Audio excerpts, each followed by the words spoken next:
Hi, everybody. Thank you for tuning into my segment. My name is Gurpreet Kaur Maan, your HR expert, helping you navigate the job search, helping you level up in your career. And I'm also a career growth expert that helps career professionals just like you to become top earners in their field.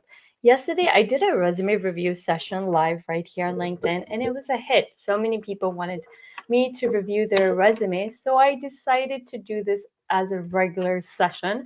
So if you want me to review your lesson, sorry, not your lesson, if you want me to review your resume, I'm going to drop the link in the comment section. All you have to do is you do have to hop on to into the studio live with me and I will review your resume live. So here's the link. Join me to get. And here's the link. So I've dropped it in the chat. And when I call your name, just make sure you have your resume ready to go. And I'll be happy to review your resume. Okay, so you do have to join the studio in order to get.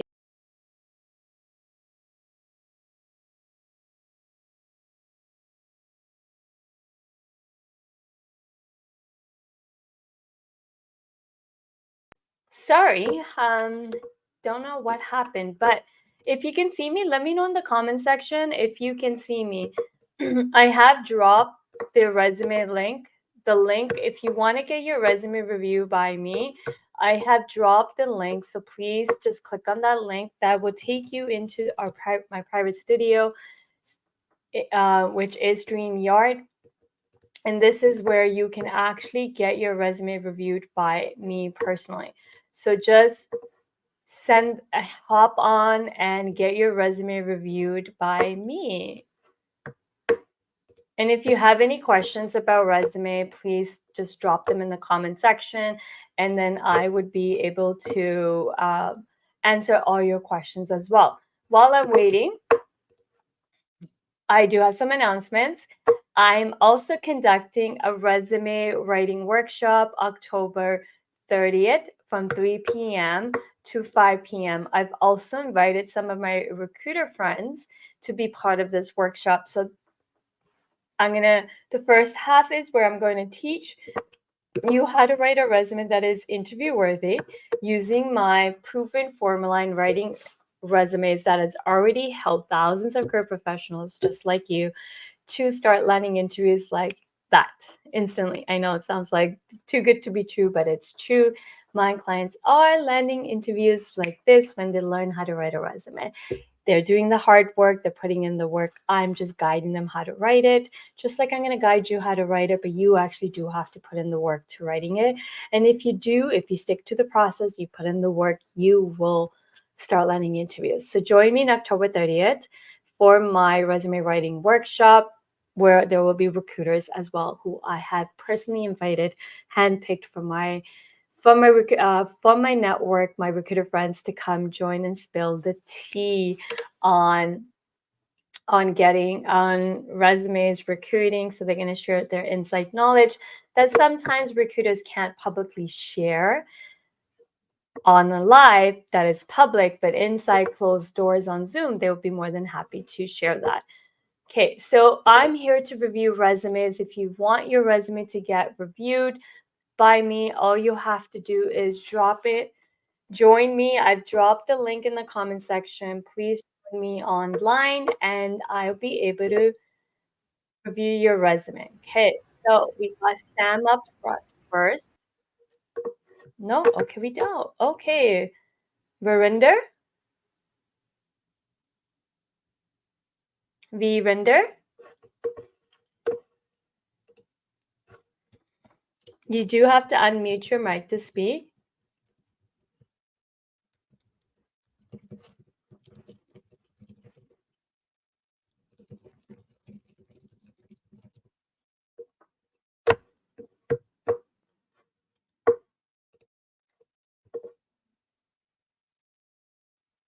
Hi, Verinder. You do have to unmute your mic to speak. Do you have your resume? Okay, so in order to get a resume review, you do have to be able to speak because I have questions that I need to ask you. And then you also have to be able to share your screen, your resume. I'm not requesting, I'm not taking anyone's resume. You do have to share your screen. Okay, Guru, are you ready to get your resume review? Yes, just hold on. I just have the chat open in my phone as well, so it's kind of interlacing. So just give me a moment. I will be back. Okay, I will move on to the next person. Guys, everybody that wants a resume review, here's a little bit of a housekeeping house rules. When I call your name, please have your resume ready. Drop it in the private chat here on the behind the scenes. If you're ready to get your resume review, you do have to have your resume ready to share and share your screen. So making it easy to get the review. So San, are you ready for a resume review? Oh yeah, just give me a minute. I'll open it.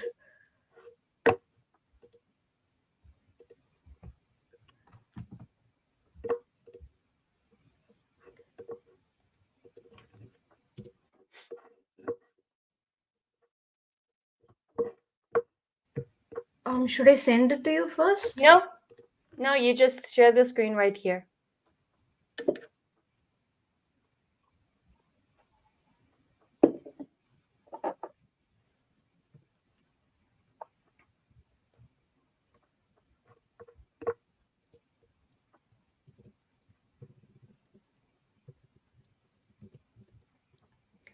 Okay. Can you see? Yes. Okay. I live in Germany, so it is in German CV format. Okay. I don't know Germany's format, to be honest, Uh so huh. I can't speak. Do you need a picture? Yeah, some companies, the traditional companies, prefer to have a picture in CV, but if some companies doesn't want the picture, they obviously state it in the job description or while applying that they don't need a picture in the CV. Okay. Um, so San, what are you like? What's your profession? What So, are you subject matter expert in? So like I don't know that right off the bat. So when I'm okay. looking at your resume, like I don't know. So what you want to do is you do want to make the reader's life easy and you Mm-hmm. want to be able to control that. You got to control the narrative.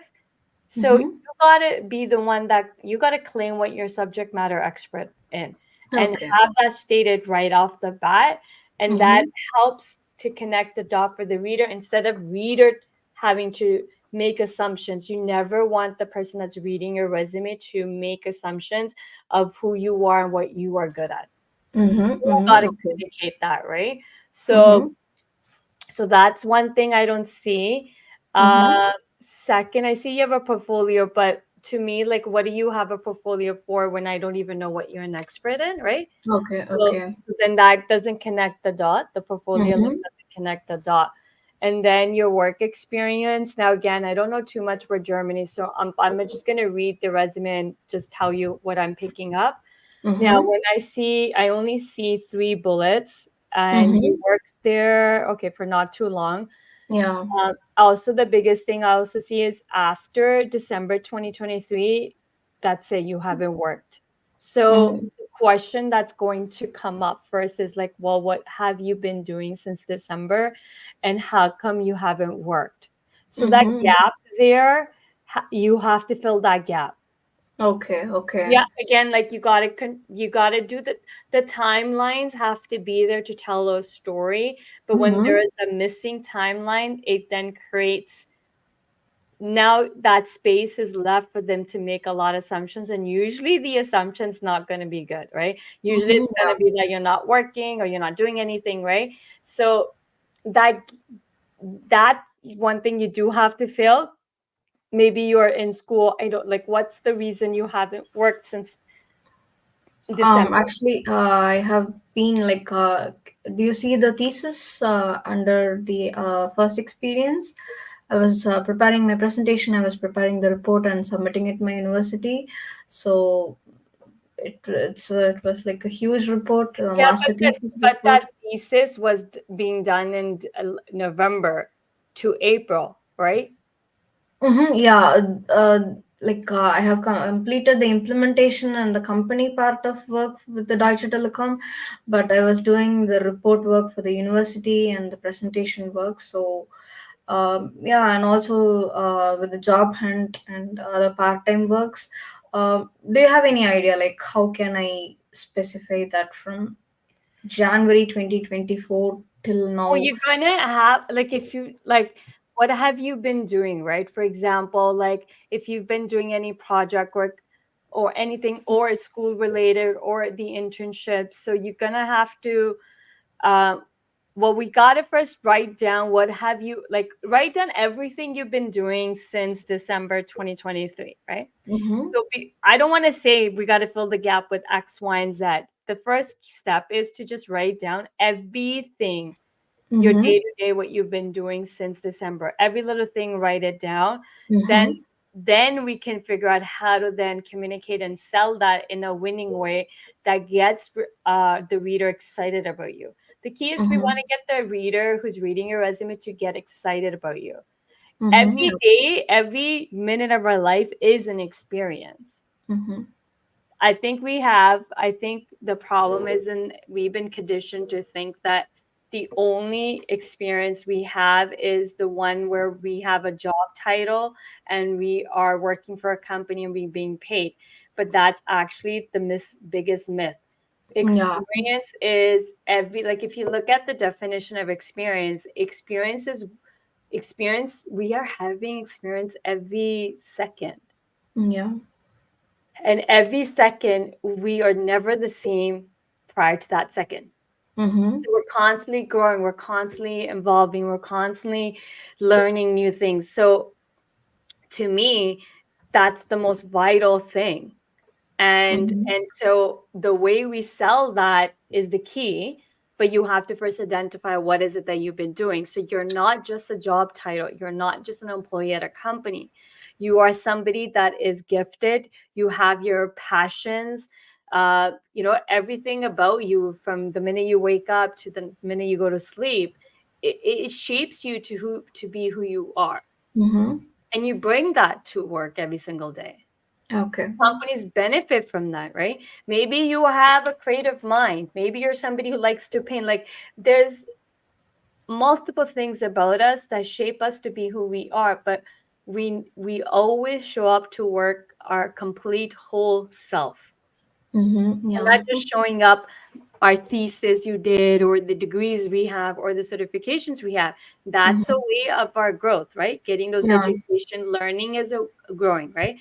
Learning also helps us and shape us to do our jobs, but it also helps us get our mind creative way. Like we learn, like the education is a foundation, it's a basic foundation, but we're Mm-hmm. supposed to build on that.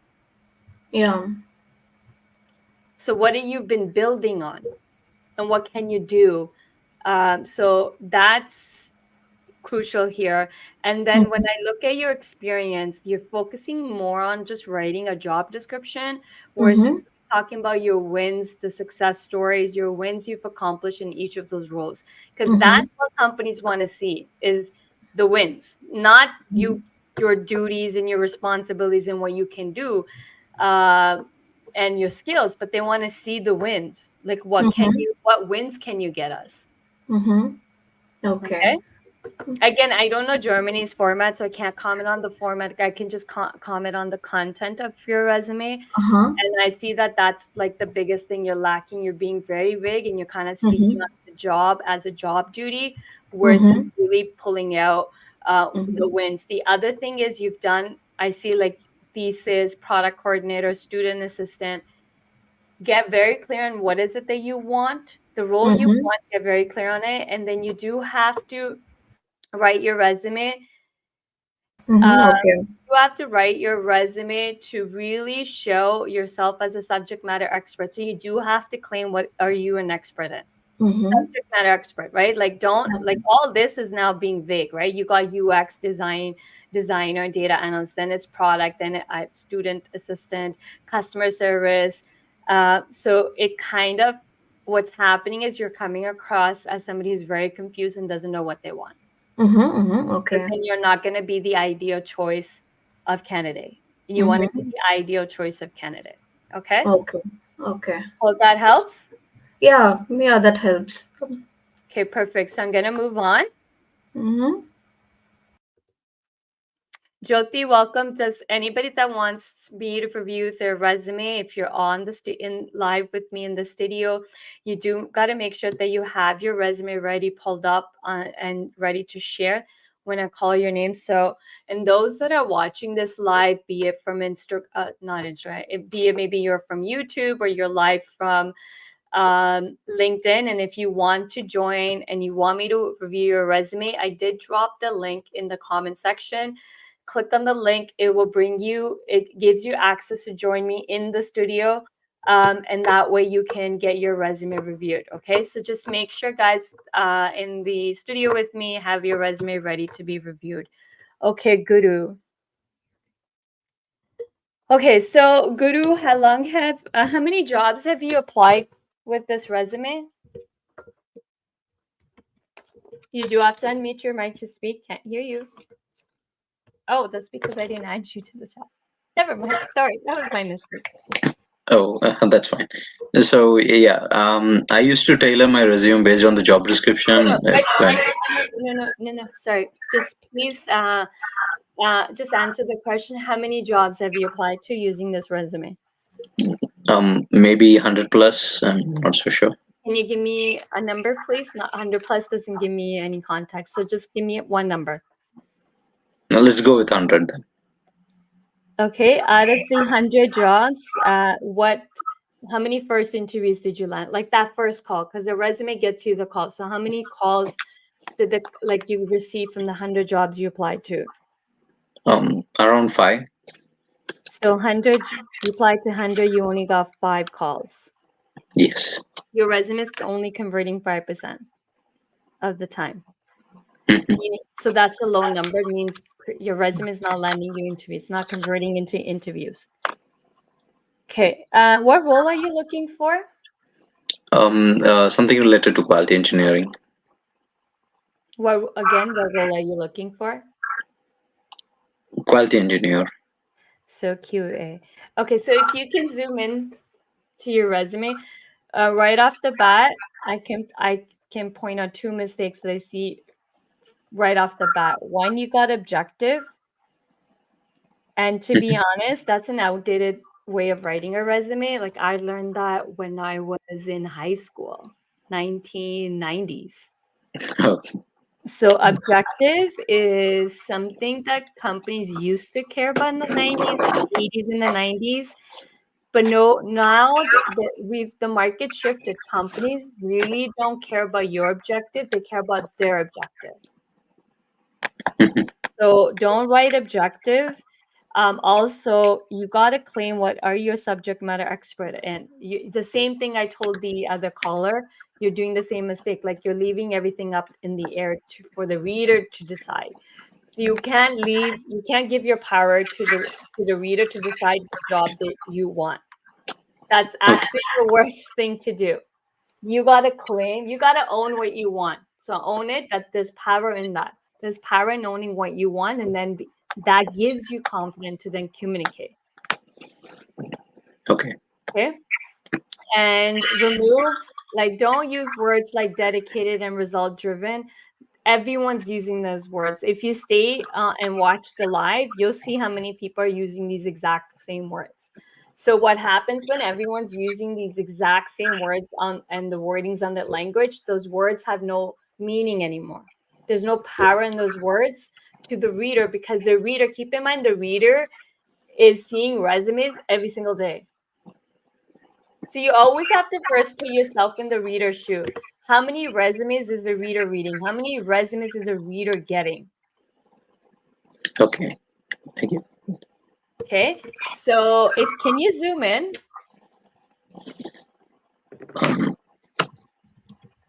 Actually, I think I don't have the control. You should. You have to zoom in from the document.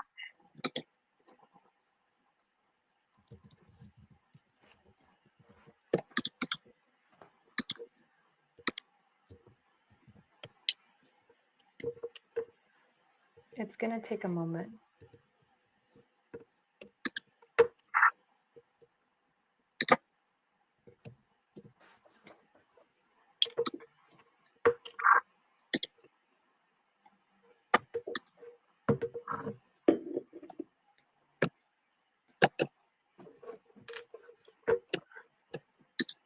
I actually uploaded this directly into the present Yeah, icon so that is on. So you can. You got to. Oh, you uploaded it. Okay, that yeah, then I know. Mm, full screen layout. Okay, maybe this will work. Let's try this. Okay, so dedicated, result-driven, quality engineer. Okay, using proven track record of collaborating with. So when we use proven track record, you got to show your proven track record. Like that's a powerful statement to use. But yet you just go into like collaborating QEM clients to mitigate quality risk, and then you're just listing a bunch of stuff. But see how there's a disconnect there. You started off strong saying proven track record, but then you don't talk about the proven track record. You're saying you're basically saying my proven track record is that I can collaborate. When we want to use the statement called proven track record, you got to talk about what's your proven track record in terms of results. Not okay. that you can collaborate with others. That's not a proven track record. So that now it's kind of like diminishes the proven track record. Proven track record is a statement where you say, hey, I have a proven track record to getting X results that will increase your revenues or cost cutting by X amount. Yeah, it's clear now. That's how we want to use it. And then okay. So the problem with your entire statement under your objective, first, let's replace that with your unique value proposition. What you've written is just like you're just talking about what you can do, but that never translates to the reader what you can do for them. So never talk about yourself. The way to communicate is you got to put your reader in the center. You're writing this for that one reader. Okay. But you got to talk about the problems you can solve, the results you can get, how they will benefit from hiring you, what's going to be the ROI. I'm going to mute you. There's a lot of noise. I'm just going to mute you so that other people can hear. So that's why I'm not a big fan of objectives or profile summaries, because profile summaries and qualification summaries, they're focused on you talking about you. But the world we live in today, people's attention spans are less than 3 seconds. You will never grab someone's attention by just you talking about you. Sadly, that's the world we live in today. The world has changed due to smartphones, due to social media, due to YouTube, due to TikTok. We are constantly addicted to scrolling. We're constantly just scrolling. So because of that, our attention spans are so short. There's proven research on this, that today people's attention spans are short. So that's the thing. All the resumes I've seen, everybody that talks about resume writing, all are teaching old methods of writing resume, which do not work in today's world. Today's world is so different from even 5 years ago. We're living in a world where people are addicted to scrolling. We're constantly getting dopamine hits through just scrolling. We're just constantly, our minds are so busy. So keeping that in mind, now you know that how people, how many times do you go onto the internet? How many times are you scrolling through anything? Just pay attention to your own habits. How many times are you addicted to your phone? So this is the number one reason why everyone's attention spans are so short now. So we can't write resumes the way we used to write them because they do not work in today's world. because we are not the same. We as human beings are not the same people we were before we had a smartphone in our hand. So why aren't the resumes? It blows my mind. That's why I teach people how to write resumes in today's world. It blows my mind how many people are writing resumes, or how many people are teaching resumes old school method, the old way of writing resumes. That's why when I said I objected, I knew this is old way of writing it, and you're not gonna get. That's why you haven't landed any. Like that's why you only landed 5 interviews from that 100 jobs you applied to. So keeping that in mind, we gotta have our resumes need to be written from that viewpoint, and then you will be able to grab someone's attention. And the world we live in, because we're so busy and our attention spans are so short, the one of the most easiest way to grab someone's attention is to make it about them and not about you. So that's where we need to change that first part. Now, the skills table, that's fine. I don't really focus too much on skills because skills got to interchange based on the role you're applying to. The only thing I would recommend here is if you're applying to jobs online, some of the ATS may still not be able to read the column. Some can, some not. Some may not. You're not going to know. So my suggestion here would be to make this ATS friendly and just have it text and don't put it into columns. Now, when I look at your first experience, the other reason you're probably not landing interviews is because you are in Canada, so Ontario, but your experience is in India. So you're gonna obviously, sadly, Canadian companies don't hire people who don't have Canadian experience. So your biggest obstacle right now is that you don't have Canadian experience. So one of the things I would recommend is remove India out of the locations. Just remove anything to do with India. Just don't mention India at all. So that will help that. And then what you want to do is make sure that you're using the terminology based on Canadian terminology. So focus on, I don't know how much research you've done in your industry. So I don't know which industry you're trying to get in. So make sure you present your resume into Canadian way. So Canadian workforce and your industry, how the language they use.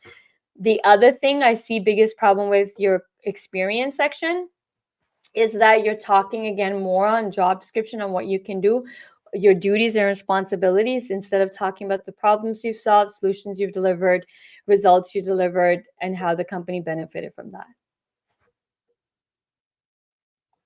Hope that helps you. Yes, it's very clear.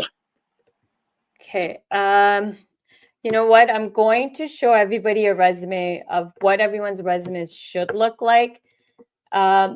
Now, just a little bit, keep in mind the resume I'm about to show you guys is also, guys, if once you've done your resume review, can you please kindly leave the studio so other people can join, because there's a limit of how many people can be in the studio with me. So there'll be a lot of people who want to join. So Guru, you can, if you can just leave the studio. I mean, stay for a second, and once I'm done, you can leave the studio, giving other people an opportunity to hop on. Now, if the key here is your resumes, let me show how everyone's resume should look like.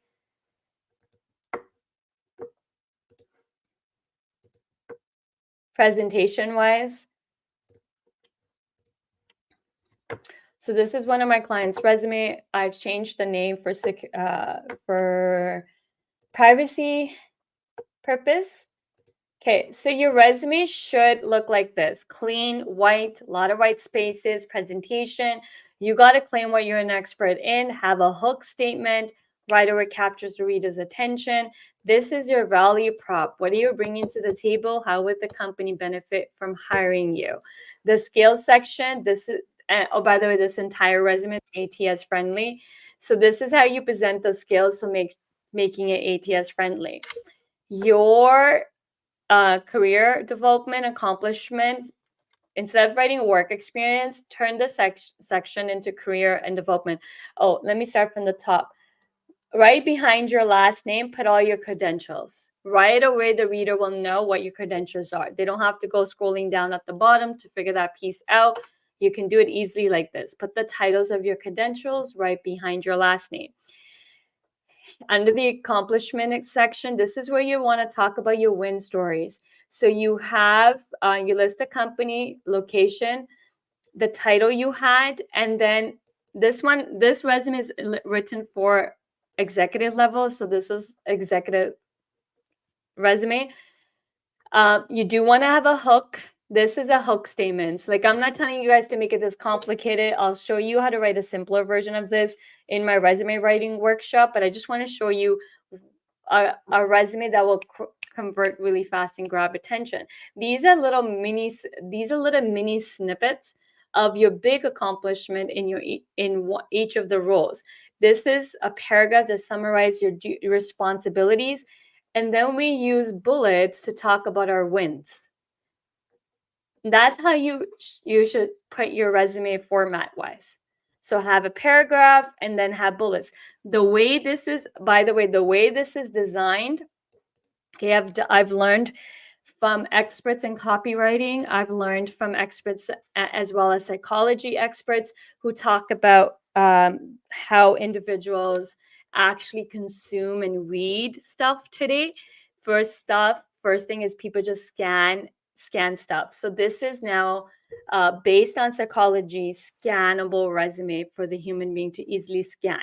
So that's what someone's first going to do. So to make it scannable to the human being, that's why we got this part is centered. This part is a paragraph, couple of power statements, and then we got a skill section. Then in the experience section, we have a paragraph and bullets. This entire format is scannable, again, backed by science of psychology. That's why this works, and there's science behind this.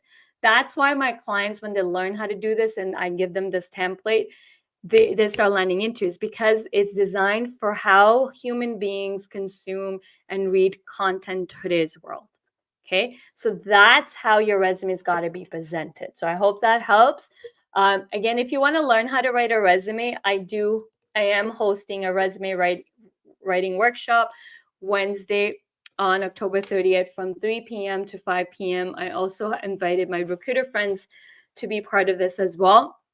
Resume is the number one skill, the number one document needed if you want to land interviews. You cannot land interviews without a resume that is interview-worthy resume. Okay, so if you guys want to join, I can drop the link for you guys all to join the resume writing workshop. Trust me, you need to learn how to write a resume. It's the number one skill that everybody needs if they want to start landing interviews. So this is a skill. Just like you got your credentials to learn how to do a job, you also need to learn how to write a resume in order to land interviews. Okay, so those that are in the audio room with me, in the studio with me, who wants to go next? Please have your resumes ready. I'm actually calling people who already have their resumes, and I can see.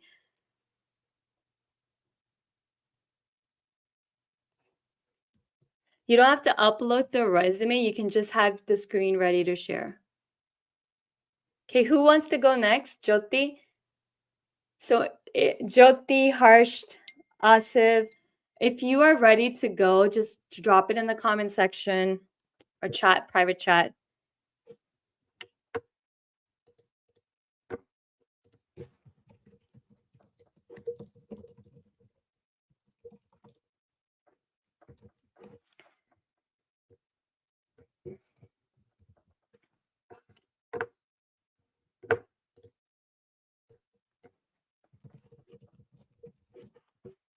Okay, Jyoti, you're up next.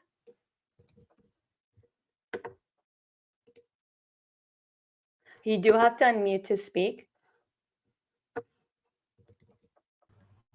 Hi, Gurpreet. How are you? Hi, how are you? I'm good. Are you able to hear my voice? Yes. Okay, so how many jobs have you applied to? I recently changed my way I wrote my resume, so around like 20. Okay, and then out of 20, how many first call interviews did you get? No luck. So 0. So it's not converting. Okay. The timing of the workshop is okay. So October 30th. Sorry, Jyoti. Someone's No asking. problem. No Um, worries. okay. So good question. What is the timing of the workshop? The timing of the workshop is 3 p.m. to 5 p.m. Eastern time. This will be recorded. If for whatever reason you can attend, rest assured this workshop is going to be recorded. You will have lifetime replay access to the recording of the workshop. I'm also going to record the roundtable discussion with the recruiters who I've invited to these private session. This is a private session. I will not be streaming this live anywhere. You do have to purchase, pay the fee for the workshop to be in the workshop to get access to all the materials. The resume that I showed you will also get templates and samples of different resumes. I will also be throwing in a free bonus if you sign up today, a free bonus of ChatGPT prompt scripts. The way using my formula of writing resumes, I've also paired it with ChatGPT, helping you speed up those results as well. I've dropped the link. Those are joining me from LinkedIn. By the way, the link to my workshop is also available on my profile. I'm going to put it on the main profile, but I mean on the first heading. But if you scroll down to the future section, you will see the resume writing workshop link on there too. I've dropped it in the chat as well. So please, the seats are filling up quickly. I can't host a lot of people. There is a limit. So first come, first serve. So jump on that. And I made it super affordable. I'm not even charging a ridiculous price. I'm just charging $47 because I solely believe that this is one skill that every career professional should know. You should know how to write a resume that will land you interviews because this is a skill you need for the entire duration of your career. Trust me. Okay. Okay, Jyoti, no interviews. Okay, so the one problem I do see with your resume is that I don't know what are you a subject matter expert in. I'm Oh, a developer, website developer. front end. Yeah. Expertise in Shopify, e-commerce. E-commerce. Yeah. So what you want to do is really claim your expertise. Expert in so you are an expert in designing e-commerce websites. Mm-hmm. So then put that expert in designing e-commerce website. It would be developing websites. Designing, I'm not into that. Okay, so expert in developing e-commerce websites. Yeah. And then we want to add a power statement here. Expert in developing e-commerce websites that for example, I'm just right now, whatever's coming to my mind, I'm thinking like, so expert in developing e-commerce websites that increases your revenues by X amount, for example. Mm-hmm. Because websites are not just there for fun. They're supposed to generate revenues for companies. Understood. You want to tie, like, for example, you want to tie that into expert in developing e-commerce websites that boost your revenues by X amount. Now that is a power Yeah. statement. You can actually use that even on your LinkedIn banner. Mm-hmm. So you're the first person that showed up and that can actually say I'm an expert in X. A lot of times people don't know what they're an expert in. So you said I'm an expert in what is it, Shopify? Yeah. Shopify e-commerce, right? So Yes. you can even say I'm an expert in developing Shopify e-commerce websites that boost your revenue or your sales by X number. Now, X amount. the way you will come up with that number is look at all the companies you worked for. How much did you increase their sales once you developed the website? Makes sense. Yeah. And then you have that number and you can write that right off the bat. That would be nice. Again, that's a hook. See how the resume I showed you had a hook? Now that's your hook. And you can write that on your LinkedIn banner. So right away, if somebody wants a Shopify or e-commerce website, you're the person to go to. So that's what we want people to know you for. So Makes sense. instead of Yeah. don't put a summary, but talk on that, right? And the other thing is like, what is the like now developing a Shopify website also means being able to design, I see UX, so user experience, the customer's experience, the customer journey, how you upsell. Yeah. But you got to put all that there on your resume. So now you sound like somebody who's not just a techie developer. You're not a developer. You actually understand the way a person buys, the way people buy, the way people go through the experience, that journey of buying, to then also how to sell them, upsell them. If you know how to do Understand. that. Do you know how to do all that? Yeah, I don't design, but I do give a consultation, like what will work and what will not. No, but my point is, do you have that knowledge or expertise on how people buy and why a website, if you're gonna develop a Shopify, what needs to be in it?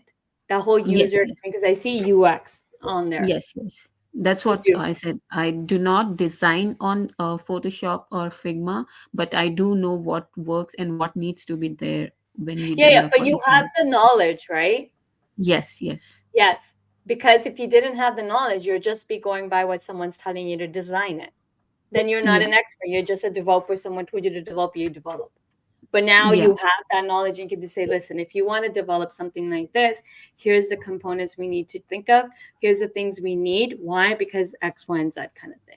So you're like an expert. I know a lot of techie people are just tech and developers, but then I know people who are not just developers, but they're like genius at what they do, but they also understand the consumers so much, like so much to the point that it helps them develop like a gold mine. yes. So if that's you, we've got to sell you like that, not this. You see how this Understood. is not selling you? Are you able to see Mm. what I'm saying and where there's a huge disconnect? Because you're talking about being a front end developer at Urban Monkey. Who's Urban Monkey? Is a company. It's So a brand, Indian brand. you don't want to. First of all, remove summary. But the way to start your statements isn't that you're working for a company. It's here's what I'm an expert in. Here's what I can do for you. Here's the results I get for you. I call this your unique value proposition. What sets you apart from your competition is what this is how, okay, for example, if you look at Urban Monkey's value proposition statement, companies have value proposition statements and they do a thorough research on their competition, their competitors, and then they come up with what sets them apart from the competition, right? So you as Mm-hmm. an individual should be doing that too. Everybody should be doing that. You need to know who you're competing with and what sets you apart from them. Otherwise, you're just going to be like every other front end developer, which part of my language is the dime of a dozen, right? Every market right now is saturated.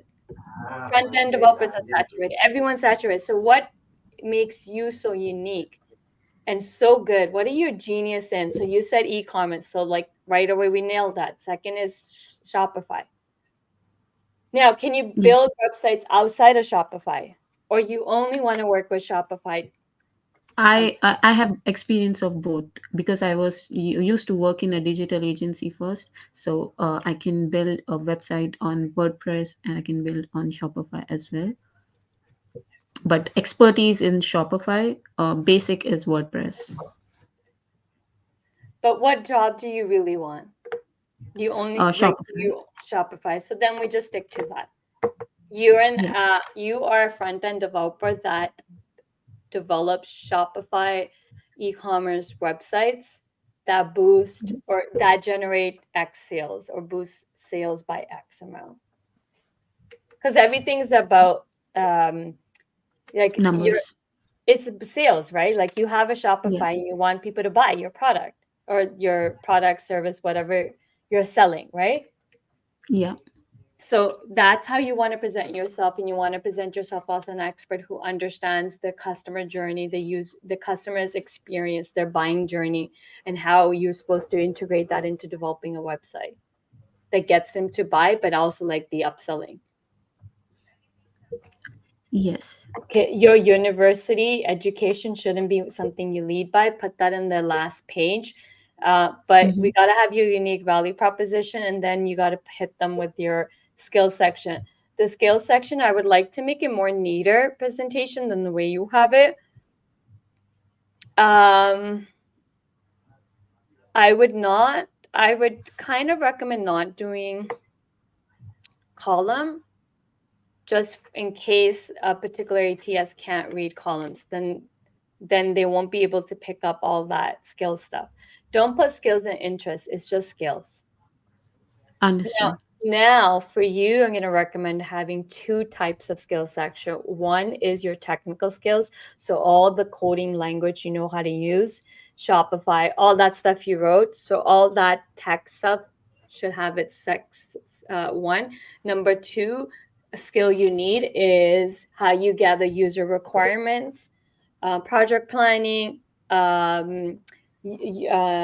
user customer journey, customer user interface, the skills you need to do your job, which are not technical.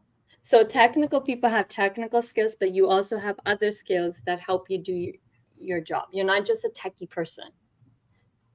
Yeah. You see, do you follow what I'm saying? Yes, I do follow. Okay. So you need to have more than just your tech skills.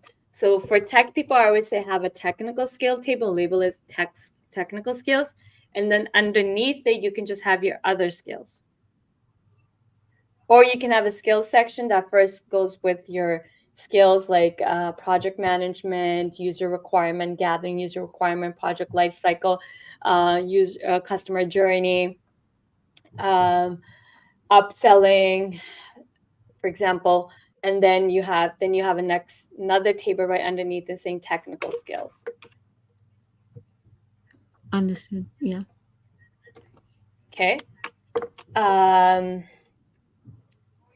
Okay, senior front-end developer, website manager, Shopify, boosted website traffic. Okay, you boosted a website traffic by 45%, but I don't know what it was before to know what 45% even looks like. So I can't visualize that. So it's really important that we talk about so this is what I call a transformational success story. There's a before and after. So make sure that you're writing the before and after.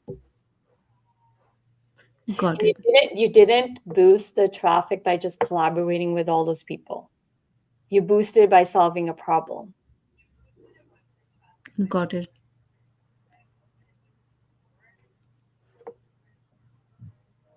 Same thing with the second bullet. You're saying conduct an A/B and something testing.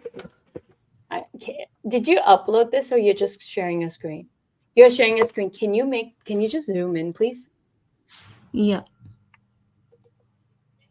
Is this working? Yes. And just now scroll to the left. No, you're good. You're good. Conduct the A/B and multivariable testing, achieving 30%. Okay. Achieving 30% rise in customer engagement. Again, there needs to be a before and after. You didn't do this by just doing A/B testing. You did A/B testing, it helped you identify a problem, and then you fixed the problem. It did. So what I picked up just by reading your two bullets is that you're not talking about the problem. You're just saying, I did this. You're talking about what you did, like boosted traffic by collaborating X, Y, and Z teams. But that's actually not what you did. Yeah, you obviously they're part of the thing. But what was the problem that helped you solve this problem?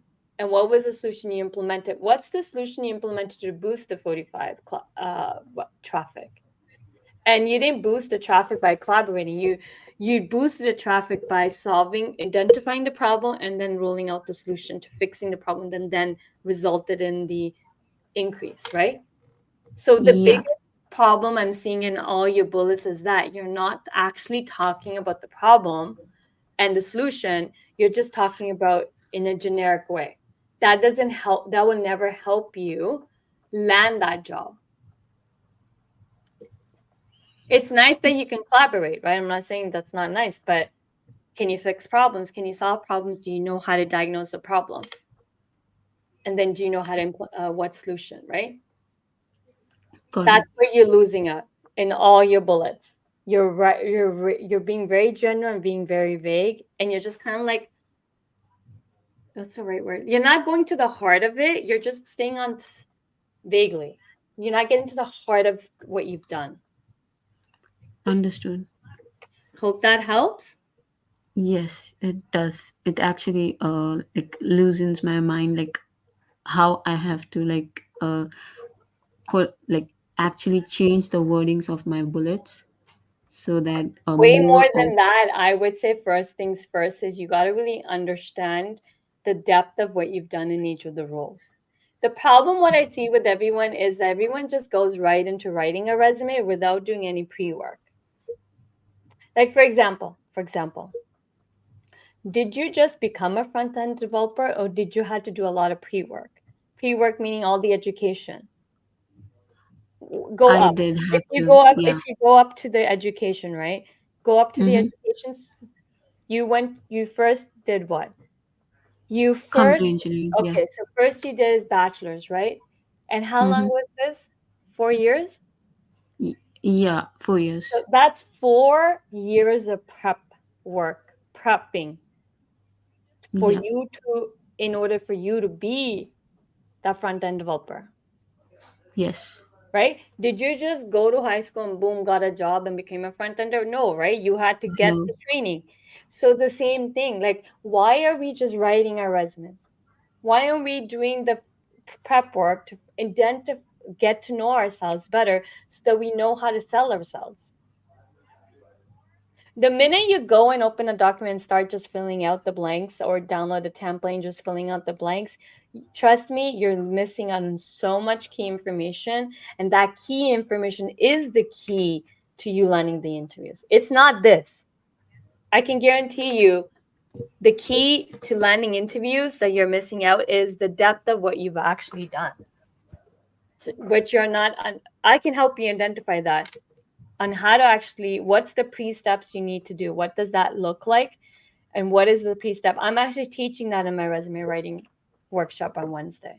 Before you can even write a resume, there's prep pre-work that we have to do. That's how you write an interview worthy resume. understand. I've dropped the link if you want to join the workshop. Sure. Okay, who's So next? here, Yeah, go for it. Sorry. sorry, Your yeah, question? I have additional experience too, and I've included my website portfolio links at the bottom. See the problem? Okay, so my viewpoint on that is don't give links to your portfolio because portfolios need to be customized to the to the person you're sending it to. When you're applying to jobs online, you know who you're sending it to, but you're gonna have to create portfolios has to be customized to that one person you're sending it. You can't have a generic portfolio. So if you're Can going you to have elaborate on that, please? So, for example, you created a portfolio which covers all the work you've done, right? Yes. But when you send that to me, I only want to see work that you've done that's relatable to me. Understood. So, to me, a portfolio is something you send only once when you're in an interview. That way, you can customize it to that person you're sending it to based on what they're looking for. Understood. And I'm not saying don't send portfolios as a link, but I think there's a better way to do it. And if you're going to send a portfolio as a link when you're applying to jobs online, then make sure that you're gonna have to create multiple.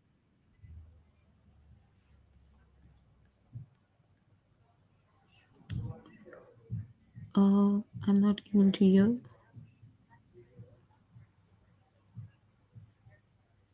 Sorry. I don't know what happened.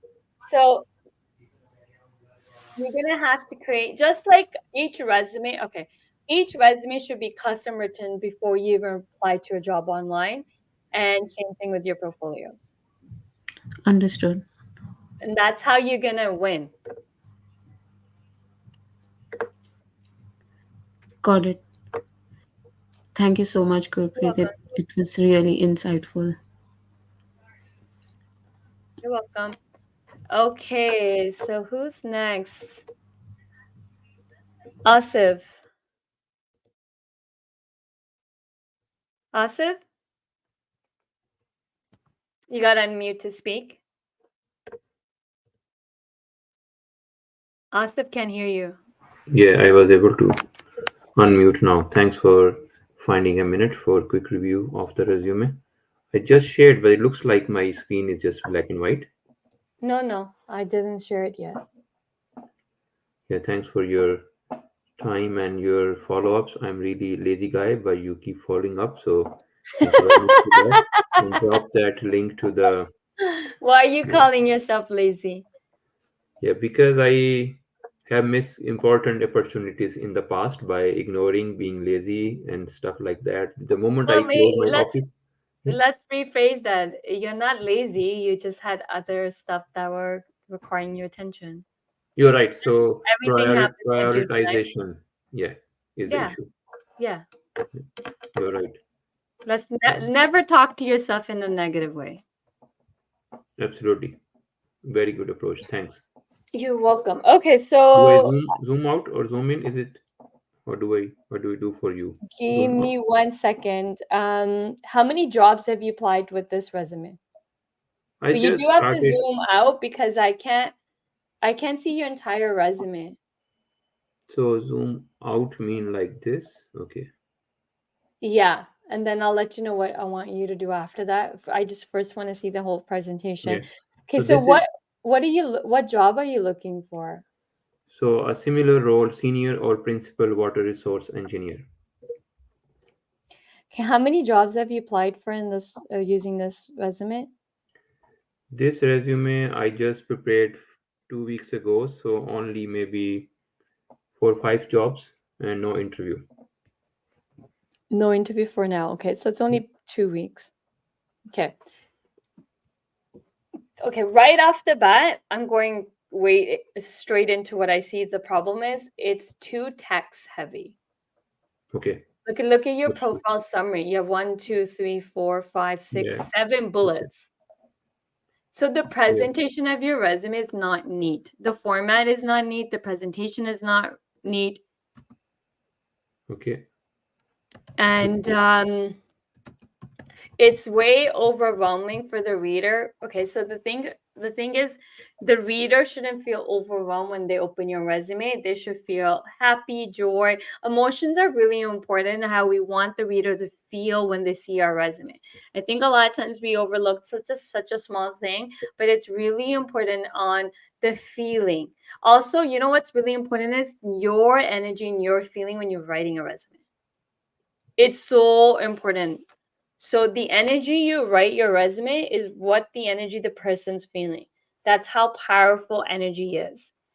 So number 2 thing is, what is it that we want the reader to feel when they open our resume? Write those emotions and feelings down. Like, what do you want the reader to feel when they open your resume? The feeling should never be that they feel anxious or anxiety or overwhelmed on wow, like too much information, right? So it's the way we want to present our resume so that it's easy. You're on the call when I show that resume, the one I wrote for one of my clients. Yeah. Yep. That's how the presentation of everyone's resume should be. It's inviting, it's welcome, it's joyful, it's easy. There's a lot of white space, not so much text.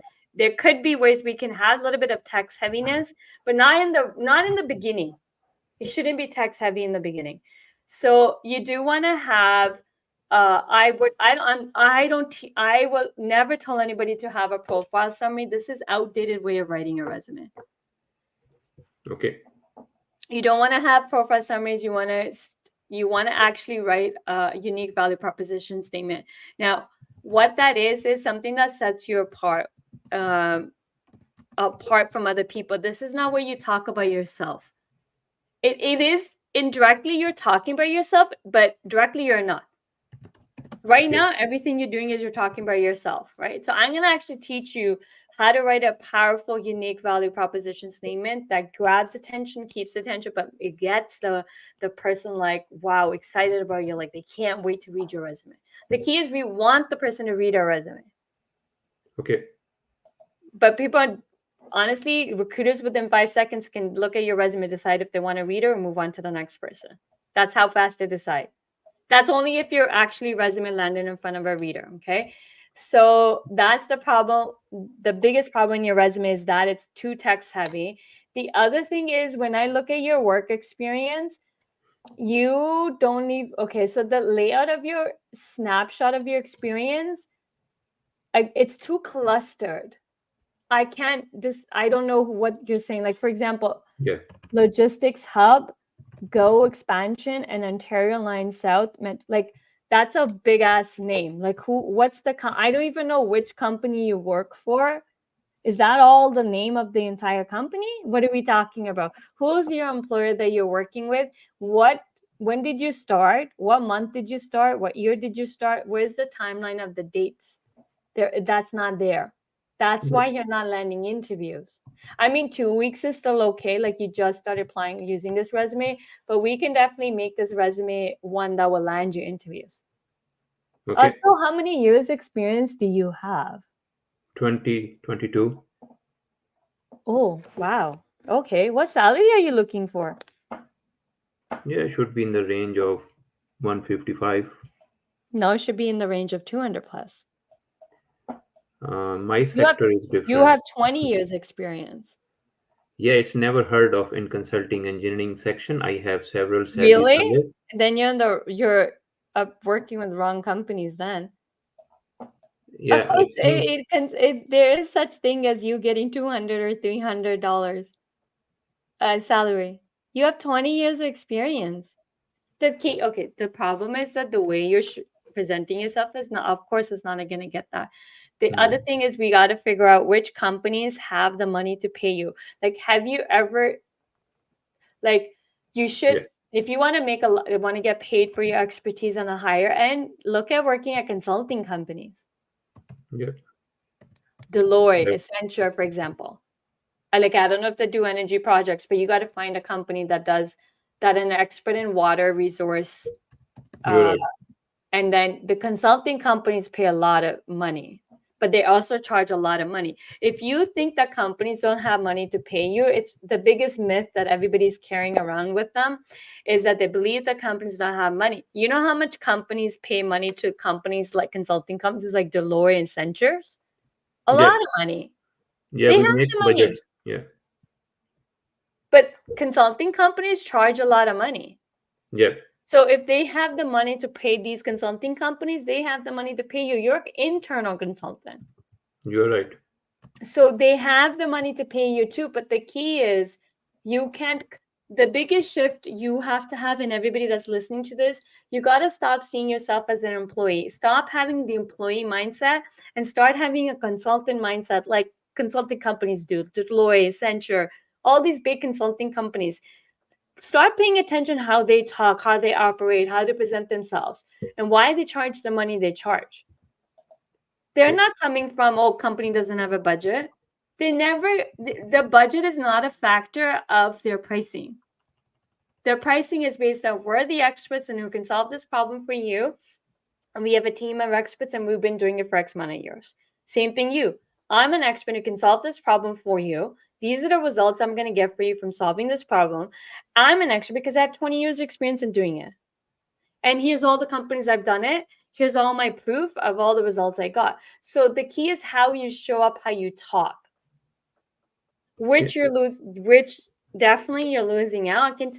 Here's the biggest thing I can see from everyone's resumes is that when I look at someone's resume, I can pinpoint way more than the common mistakes you're making on the resume.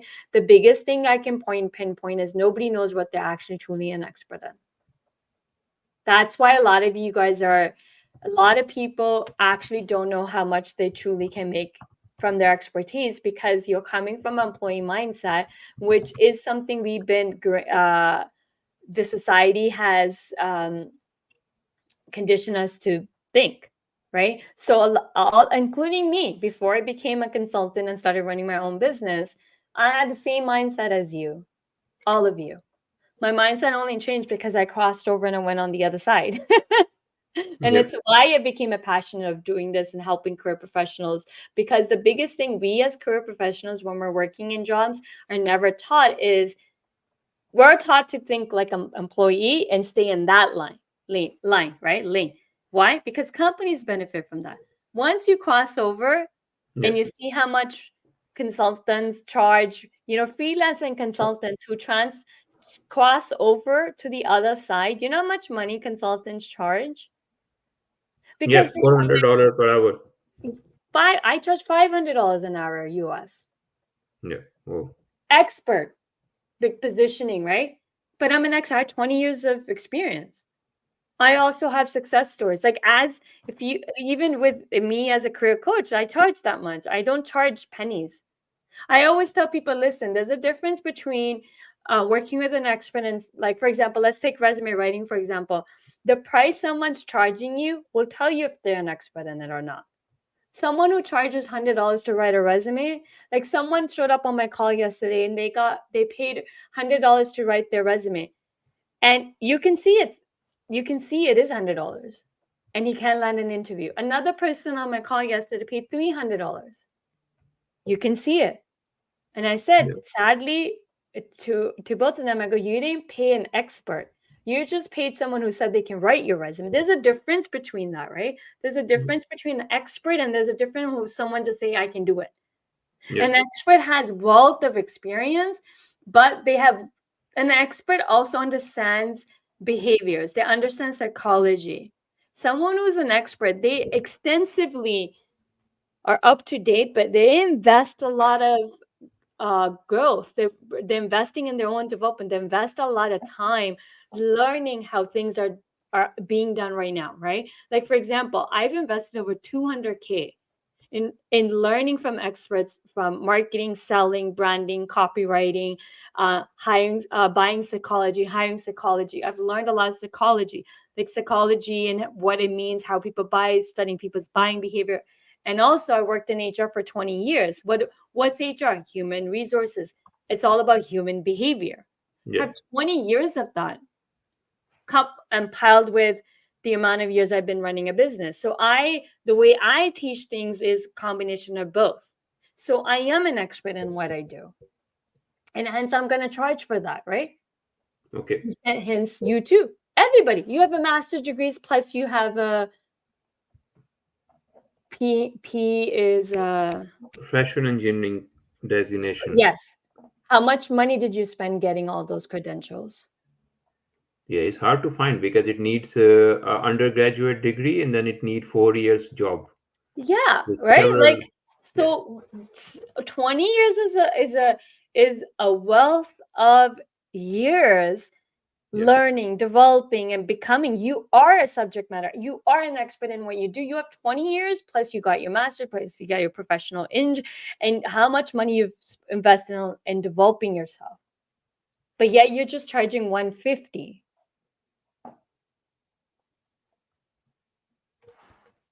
So Fine. the only person losing out here is you, and companies who hire you at 150, they hit the jackpot. They got an expert working for them at like chum chain. They're laughing and they're benefiting in a huge way, right? But are you benefiting? How are you benefiting? Yes, I agree. They're making a lot of money. A lot of So- money.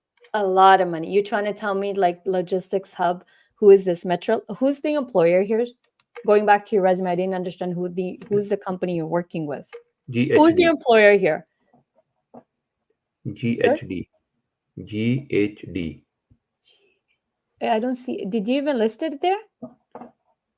GHD is G for Gordon, H Okay. for So Hamilton. okay. So you got to list the company name, and I'm assuming all these are the project's clients you worked with. Yeah. Okay. So these are the company's projects you were working on, right? And then Yep. the Garden G something is a consulting company? Yeah, GHD. G Yeah, H. H for Hamilton, D for Doug. Okay. So it's a consulting company, right? It's a Yep. consulting group. Okay, you trying to do you know how much they were charging Logistic Hub, Go Expansion, Metrolinx? Yeah, it should be several, maybe several $1 million for the entire project, Yeah, and you were only getting 150. because we have, I think, 3,000 staff, maybe 2,000 staff But working. you're focusing on the wrong things. It's Mhm. not your problem. Meaning, don't waste your energy on focusing all the other people, right? Yeah. You got to focus on you. If Fine. they can charge Metrolinx 1 million to deliver a project, they can charge you, they can pay you for your expertise, is my point. Because what companies do is they build that into the project, Absolutely. right? So they're paying you 150, but they're probably billing the company 3 to even 5 times Yep. your rate. Yeah, That's minimum how 3 consulting 3 companies times. do it, Yeah. right? So that's why it's really important for you to understand the billing. I don't know if you have preview to that, but once you see how much they're billing the client for your expertise, it's always an eye-opening for people. Yep. That means the point here is that if this company, let's go with Metrolinx, if they can pay a company $1 million, because they are showing the resources that they're Yeah. charging for the project, right? You are in the price tag. And if you can go look at the billing and see the entire project details and how much each resource is being billed and look Yep. for you gonna have the biggest shock. The reason I want you to, if you can get a hands on that, it will show you that there's a company out there that's willing to pay your expertise for that price. That's what that would tell you. Okay. And that should motivate you. Like, there are companies out there that are willing to pay for my expertise for this because they're already doing it for this project that I'm working for this company. Absolutely. Because that's like always a big eye opening. Until you can't see it, I know whatever I say, you're not going to believe, right? That's why if you can get a hand copy of, if you're currently working at the company, if you can get the copy of how much they were billing the client for your expertise, I'm going to tell you that it's going to shock you. And I swear to God, if that doesn't motivate you or makes you believe that there is a company out there that will pay that amount for your expertise, then nothing I will say ever. But I 100% guarantee you, you're going, once you see that rate, you're going to be like, there are companies out there that are willing to pay that much for my expertise, because they are. The key is how you go about presenting yourself too, right? The company won't just give you that because you say you're an expert. You saying you're an expert, claiming it, doesn't give you more money, but you exhibiting every single day that you're an expert, here's what you can do, the problems you can solve, how you show up. The key is also how you show up and how you communicate. When I see people's resumes, I know 100% how you're also showing up in the interviews. The way you are writing your resumes and how you're communicating in your resumes is exactly how you are also showing up in the interviews. It's what keeps you in the pattern of not getting a higher salary, or not knowing how much you can make more. So the way you communicate on the resume is how you're communicating in the interviews. So I always tell people, listen, resume isn't just the problem. You got the resume, you also got how you're going to show up in those interviews and how you're going to communicate.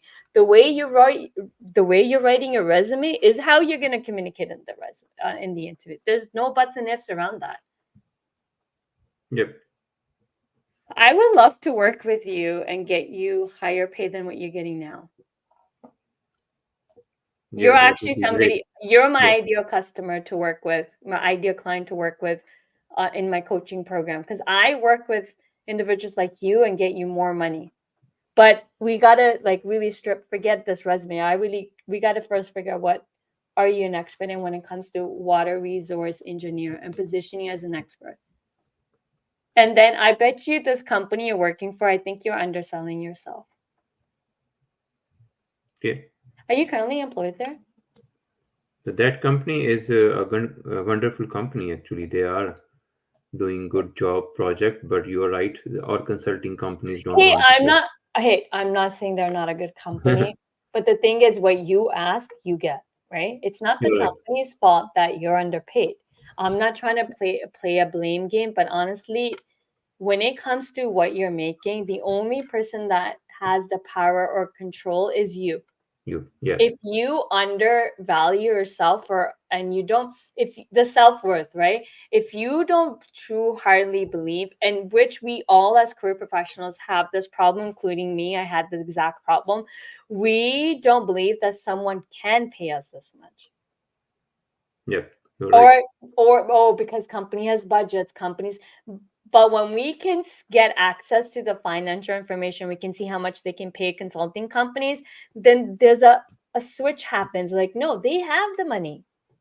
Every company has the money. But thing is, you can't go and blame a company for paying you what they're paying you. I see a lot of people, well, companies should know my worth, or they should pay me what my worth is. No, it's not the company's job to teach you how to communicate and how to get paid and know what your worth is. That's your job to figure out. And that's why I do the work I do, because I help you figure that out, so that then you can go communicate and get what your worth is. But it's never the company's fault. Working in HR, I have fought for. You're not going to have people like me working in. There's very small amount of people working in HR that will fight and get someone the right amount of money. I have fought for so many people when I was working in HR in the corporate world, and bumped their pays. But I had to build a whole business case to get that money. Yeah. And the biggest was, hey, if this person leaves tomorrow, this person's doing 3 people's job. This person leaves tomorrow, you got to hire 3 people. And then the loss of productivity and a loss of a lot of stuff, right? Yeah. You're not going to have the sad truth is that there's nobody in this world that's going to fight for you. You have to fight for you. Yep, absolutely. You can't expect someone to fight for you when you're not even willing to fight for yourself, right? Absolutely. I would love to work with you because I'm 100% confident I can get you more money. Yeah. So I think that's wonderful advice. That's really will change the thinking, and then thinking can change the writing, and writing can change the interview and presentation as well. I believe everything is linked, as you mentioned, and send me that link. But in general, maybe for everyone's benefit also, the way I'm writing this contents of the experience also looks too much text and verbs, right? It should be different. So do you have any advice on that? The key here is, okay, you're saying how to less text, right? Yeah, a lot of text. Yeah. Now, like a newspaper story.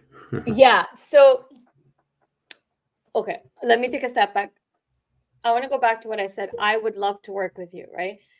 And I can give you all the pointers here, but I can guarantee you will still not make more than 150K.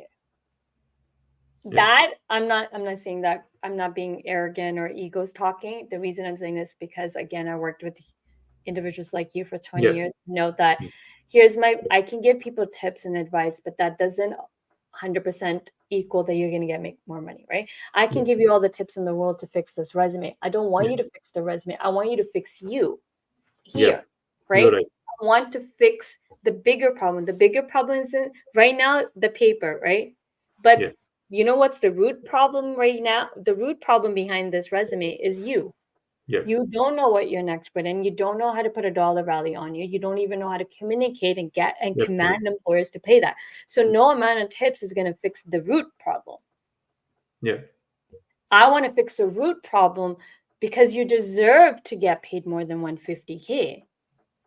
Because 150K in today's world is not justified for 20 years. Absolutely. I have clients who making way more than you and they have less years experience than you. It's not about the industry you're in. I think that's the other misconception, because that's the first thing you said. Oh, the industry I'm in is not going to pay that much. All right. I think that's good.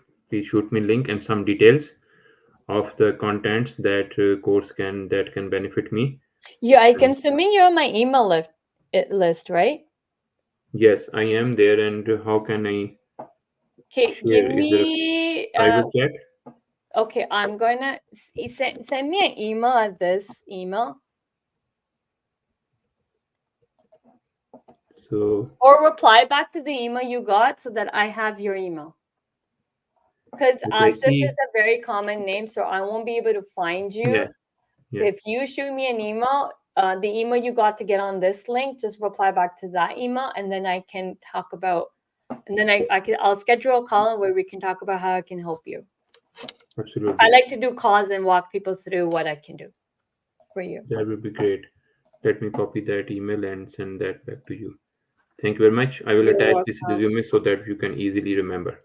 Yes, Thanks a lot. you're welcome. Appreciate Thank you. it. Have a good day. You too. Bye-bye. Bye. Okay, Deepali, you have your resume up. Next, those that are in the studio. Okay, so okay, give me 1 second, Deepali, before I bring you up.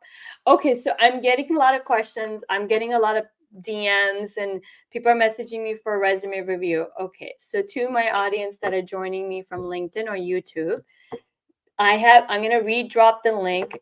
You have to come on to the studio. So there's a link that I'm gonna drop. It's a StreamYard. So there's a third-party system to stream onto LinkedIn. So you can't get your resume review by you have to be in the studio with me to get the resume review, just like all these wonderful people have.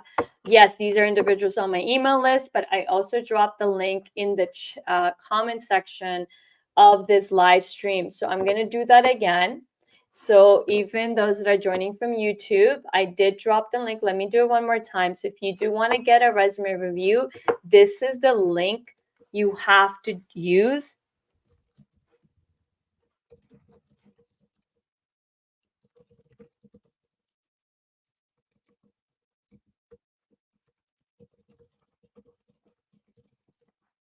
Okay, so I dropped the link. This is the link you have to use. Click on the link that will bring you access to the behind the scene, meaning the live. So there's a third-party system. It's called StreamYard. I've dropped the link on LinkedIn. I've dropped the link on YouTube.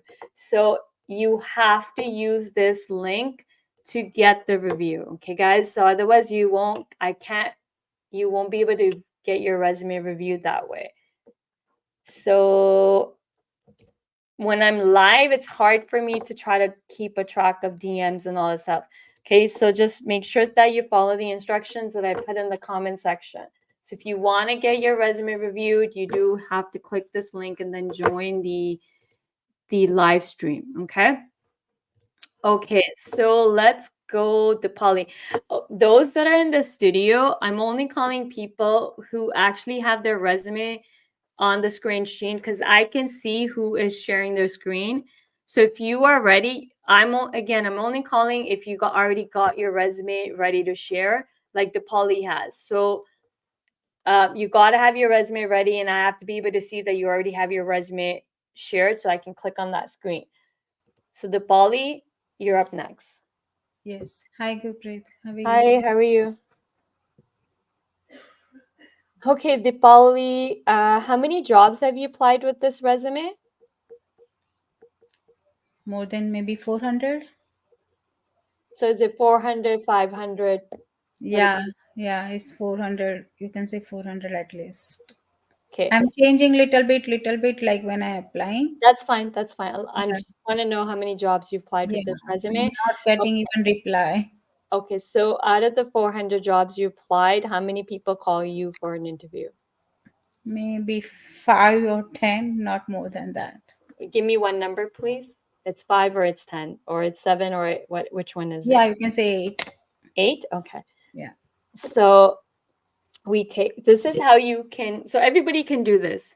I want everybody to write this down. You want to track how many jobs you're applying to, just like I asked Deepali, how many jobs have you applied? She gave me a number. Then I asked how many first calls for interviews did she get? She gave me a range, but hence I'm asking for a particular number. She said 8. So what you do is you take 8 divided by 400. So you take how many calls you got for an interview divided by how many jobs you applied for. That will give you a conversion rate. Okay, so everyone can do this. It's simple, easy math to know how your resume is converting. Okay, and so her resume is converting 2%. And then you can times that by 100 to get the percentage. So it's 2%. Her resume is converting 2%, meaning her resume is only landing her interviews 2% of the time. This data, okay, everybody should track data. Data doesn't lie. This is an eye-opening. Because I remember somebody on the call yesterday say, oh, I'm landing interviews. I'm like, okay, I asked these numbers. The person applied to 400 roles, but they only landed 60 jobs, 60 first call interviews. So her resume wasn't highly converting, right? So what we want to do is track this number. You shouldn't have to apply to 400 jobs to know your resume is not landing interviews. You should be applying to like 10 jobs to know if your resume is working or not. Also, 400 jobs, a lot of jobs. And what time span are we talking about? What's the 3 months, 4 months? How long you been looking? 3 months. 3 months. So that's a lot of jobs to be applying to. So the other problem I'm seeing is that you're making it a numbers game, which normally a lot of job seekers do when they're looking for a job, is they make it a numbers game and you just click on applying to jobs. That's probably the other reason you're not landing interviews, is because you're applying to too many jobs. If you want to be successful, you should always narrow it down and be specific to what is it that you really want. And only apply to jobs that you really want. Okay, so let's get into the resume. Now, the number one problem I'm seeing is I don't know who the Bali is. What are you subject matter expert in? I see you 3 years experience in customer service. Then you said financial admin as well, right? So and then you're saying actively pursuing payroll compliance. Like, there's too much information. I need to know, you need to communicate exactly what you are an expert in, or what your subject matter, or the role you really want. You got to communicate that. So what role do you want? I want to go actually in payroll, but I don't have that much experience after I finish the PCP exam. Okay, so see how you went, I want this, and right away you went to but. Okay, so first I want to remove the but. You want payroll. So first get really clear what you want, then we got to figure out how to get that. That's it. That's how easy it is. There should never be a but. The minute you go into but, you're going into now an energy where you automatically decided that you're not getting that role because you don't have X, Y, and Z. Right? So that but always then gonna keep you stuck in not landing the role you really want. The key is first identify what you want. Now we got to figure out how to get it. Right? So now what you want to do is, I want payroll. Okay, what experience do I already have? How do I leverage my existing experience to get that role? Everything here needs to go. This is not going to get you payroll. Now we got to make everything about payroll.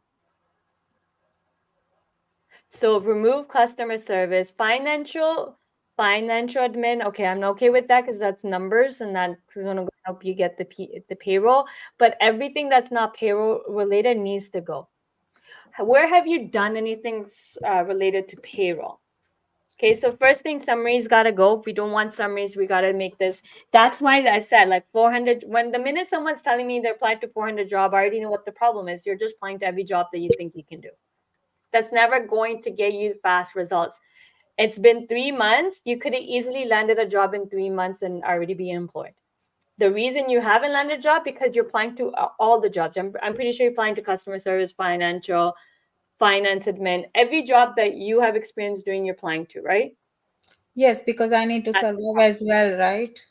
That's the problem. But that's the problem. That's what's slowing down everyone's results, is you're just applying to every job that you think you can do or have experience of doing. You're just applying to those jobs. So you're not, your energy is distorted. It's everywhere now. So it's not being allocated to that one thing you want. Particularly. Now you're like, oh, the energy is all over the place. You're never going to accomplish anything that way. What's going to happen is delays. Hence, 3 months will go by, another 3 months will go by, another 8 months will go by, 12 months, and boom, you're still nowhere near. Mm-hmm. So if you want to speed up results, that's how I help my clients land jobs 30 days, 60 days. We're focusing one Okay. thing, not multiple things. That thing that you really want. You gotta, like, what is it that you really want? Then let's figure out how to get it. One thing I learned from my dad was there's always a way. I've seen that man run multiple businesses. We were almost going to be homeless, and he never gave up because he always believed there was a way, and boom, a way appeared and saved us from being homeless. Well, there was a rough patch, but I think that's why I'm the way I am too, the way I think so differently is because I had someone that lived through that, exhibiting every single day that, hey, there's always a way. That's why my mindset is like this, and that's why I've always been successful in anything I did, because I always believe there's a way. So I want to say to everybody here, there's a way. There is a way. We got to find the way. We can't just keep making objections. No, but that but is killing you. That but is stopping you from getting what you really want. So let's remove the but. First step is claim what you want. Claim it, and now let's figure out how to get it. So payroll, now let's figure out, okay, let's now analyze everything you've done in your career, and let's look at everything that's related to payroll. So if you've done a finance job, I see financial analysis, accounting, that's all related. To me, payroll is a accounting function.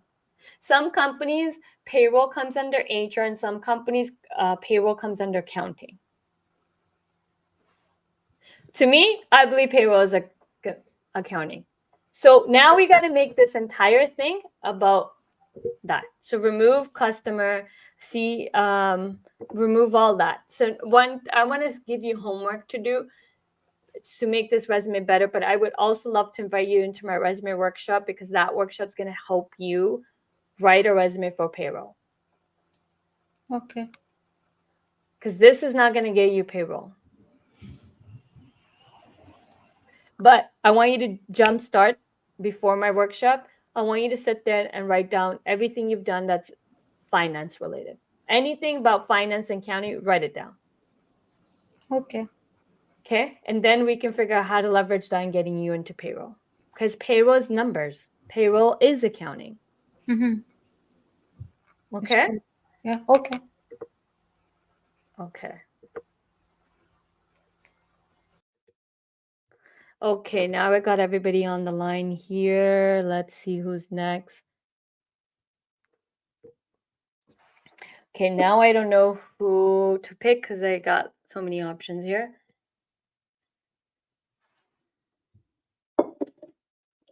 Okay, let's go with Shubham.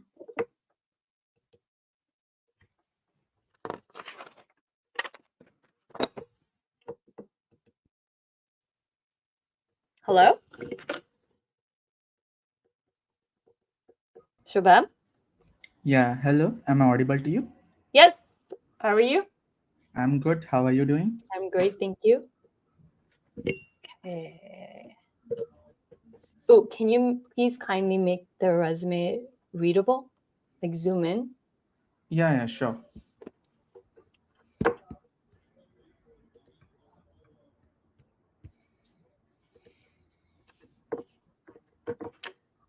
Is it good enough? Can you make it more bigger? Yeah, sure. How many pages is your resume? 1. Make it 2 pages. I already knew it was 1 because I saw you have masters, and I've been seeing so many people with masters, and they all have 1-page resume. Yeah. Don't make it 1-page resume. Make it 2 or more.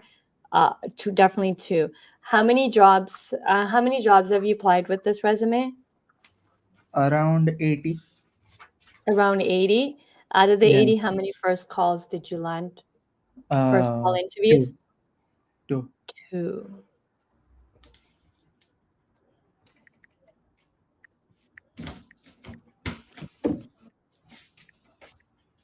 Your resume is converting only 2.5%. So 2.5 times you're landing an interview. Okay, so number one problem is your resume is one page. Okay, so automatically make that 2 page and that will start to fix the problem.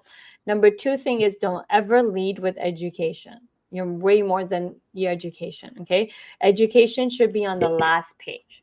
Your education credentials should be on the last page, right behind your last name. Oh, you're still in school. I Yeah. mean, you're still in. So you have a bachelor's. Yeah. Currently, I'm pursuing my master's. I'm in Okay, last year so of my are you master's. currently looking for a job?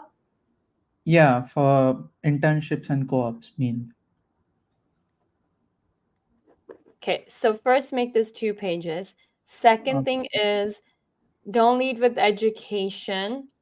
Have an intro introducing who you are, what you bring to the table, what value you're bringing, how would the company benefit from you. It doesn't matter if you're looking for internships or not. Yes, you can have your skills section, the next section, then we get into the experience section. Now, if you want to, what internship are you looking for? Also, I would like to understand why are you looking for an internship when you have work experience?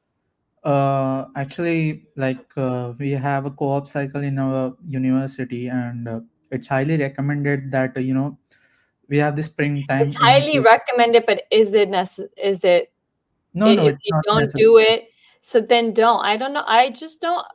This is blowing my mind. I don't understand why people with work experience are doing internships. I just don't get it. And I don't even know why universities are even pushing that. Your master's is professional development, meaning once you have work experience, you go and get a master to level up in your career. Yeah. How do you just logically, let's talk logically. How does logically make sense that you have work experience that just because you're getting mastered and now you need to go internship? Internships are designed for people to gain experience, right? So Yeah. logically to you, does it make sense for you to go get an internship, or does it make more sense to go get a full-time job leveraging your master's and as well as the work experience you already have? Full-time job, ma'am. Yeah. Okay. So one thing, please don't call me ma'am. Okay. Address me by Right. my first name. Okay. I don't like that formal stuff. No worries. Okay. So now I would love for you to focus on getting a full-time job.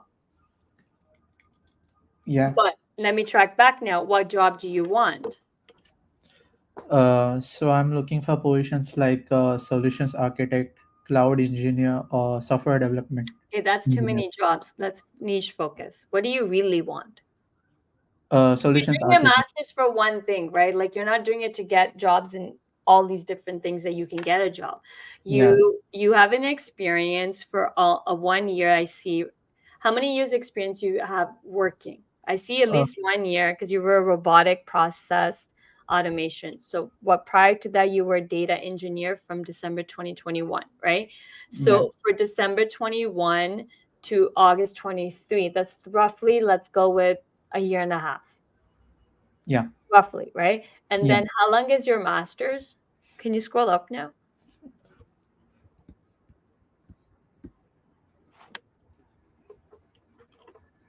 It's for 2 years. 2 years. Your Yeah. master's, we want to leverage your master position as 2 years of experience, leveraging your actual work experience to get you a competitive advantage to get into right away getting a full-time. The key Oh, would be to leverage your master's to get a really good role. But internship to me, yeah. it just doesn't make sense. Like unless you were somebody who went straight from bachelor's to straight getting master's, then I can understand getting an internship because you don't have any work experience. Understand. Again, I'm just giving you my viewpoint here. Yeah, I get it. You can take it, don't take it. You got to decide for you. But to me, I just don't.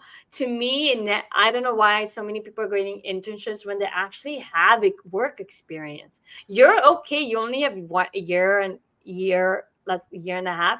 I've seen people with 5 years work experience, 3 to 5 to even 10 years going and getting internships because the master's program said it, recommended. It's a recommendation. Doesn't mean you have to go get it. Yeah, I understand that. but people are getting it. And then like, but that's just that's delaying everything, right? So I would like for you to first understand what is it that role you really, really want. Cloud solutions architect. Okay, now what you want to do is look at the experience you have. What is it related to cloud? So you're Python AWS certified or such. No, don't give me, no, you're giving me credentials. I don't want credentials. Look at your work experience, robotic process automation, and the data engineering, right? Like in Yeah. order for you to land a full-time job in cloud, what is a cloud architect? Yeah. Okay, you have to figure out first, you already have the experience, because this is robotics. So I don't know if it's, I don't see cloud here. It's related to cloud and it's just a name given to it. Okay, but the way you've positioned robotic process automation, I don't see anywhere you were used actually mention cloud. Yeah. So first step is to take your entire experience, and your resume has to be relatable, right? Yeah. You want cloud, but then if you go to your work experience, I don't even see the word cloud even mentioned, unless I'm blind. Yeah, I don't see even the word cloud mentioned anywhere under the experience. That's the biggest disconnect. You can land a cloud job and not talk about cloud. Yeah, I understand. I don't know why you did that. Only you can tell me why. If you want cloud, how come there's no mention of cloud? I mean, all the technologies that I have mentioned in this particular experience are You're- related to cloud, but You're making assumption that the reader is going to understand they're related to cloud. Without you saying cloud, they're not going to know it's related to cloud. Yeah, that makes sense. Right? Like Yeah. I can look at this and say it's cloud. Robotic process automation right away to me doesn't say it's cloud. It could be anything. So Yeah. I would say maybe, okay, so if you want to get into cloud, I would turn robotic process automation to cloud robotic process automation. So like that small little tweak right there. And then you want to talk about everything cloud. This entire resume's got to screen cloud. Okay. You got to turn this into a 2-page resume. Also, what we want to do is list the projects you worked in your master's degree that are all cloud related. So not only do we want to leverage the experience, we also want to leverage the work you've done in your master's, because that's hands-on experience. Your school prepped you to grow further in your career. The key is how we leverage that, right? So now, do you have a thesis project? Like, what's the project you have to do? I don't have a thesis project as such. It's just we developed certain applications during our academics, like 4 projects per year. Yeah. So that's thesis per se. Like technical programs. Like even I have a tech degree, so we didn't have to do a thesis. Our thesis was us working hands on a project. Yeah. So that is a form of thesis, right? So it's not thesis research. We're actually pick a project and work on it. So you want to showcase your projects as an experience, because they are. So we got to leverage that as well. Got it. And that's how you're going to land that full-time job versus an internship. My recommendation to you is please don't go for an internship. I'm going to mute you because you can hear the siren. My recommendation would be to, yes, one, let's look at all the projects you've done in the 2 years of your master's that are cloud related. And then let's look at the data engineering intern, how we can leverage that, because I see AWS cloud project, good, but let's figure out how to leverage that and how to leverage the other role you had, the robotic one. But we got to pull out the heart of what you've done, but related to cloud, to then positioning as the cloud person. Boom, you can get into full-time cloud architect, leveraging the masters. Want to leverage what you already have. Yeah, that makes sense. Okay, and I'm sorry that your school is misguiding you. Yeah. No problem. That's why I hate institutions, by the way. I had beef with the universities and colleges, because they are totally misguiding students these days. And even this, the biggest misguide is this part of my language, this stupid ass part of my language. I know I'm live, but like it gets me all worked up when I see all these institutes telling people to write one page. You know why I knew this was one page? Because I saw you have a master's.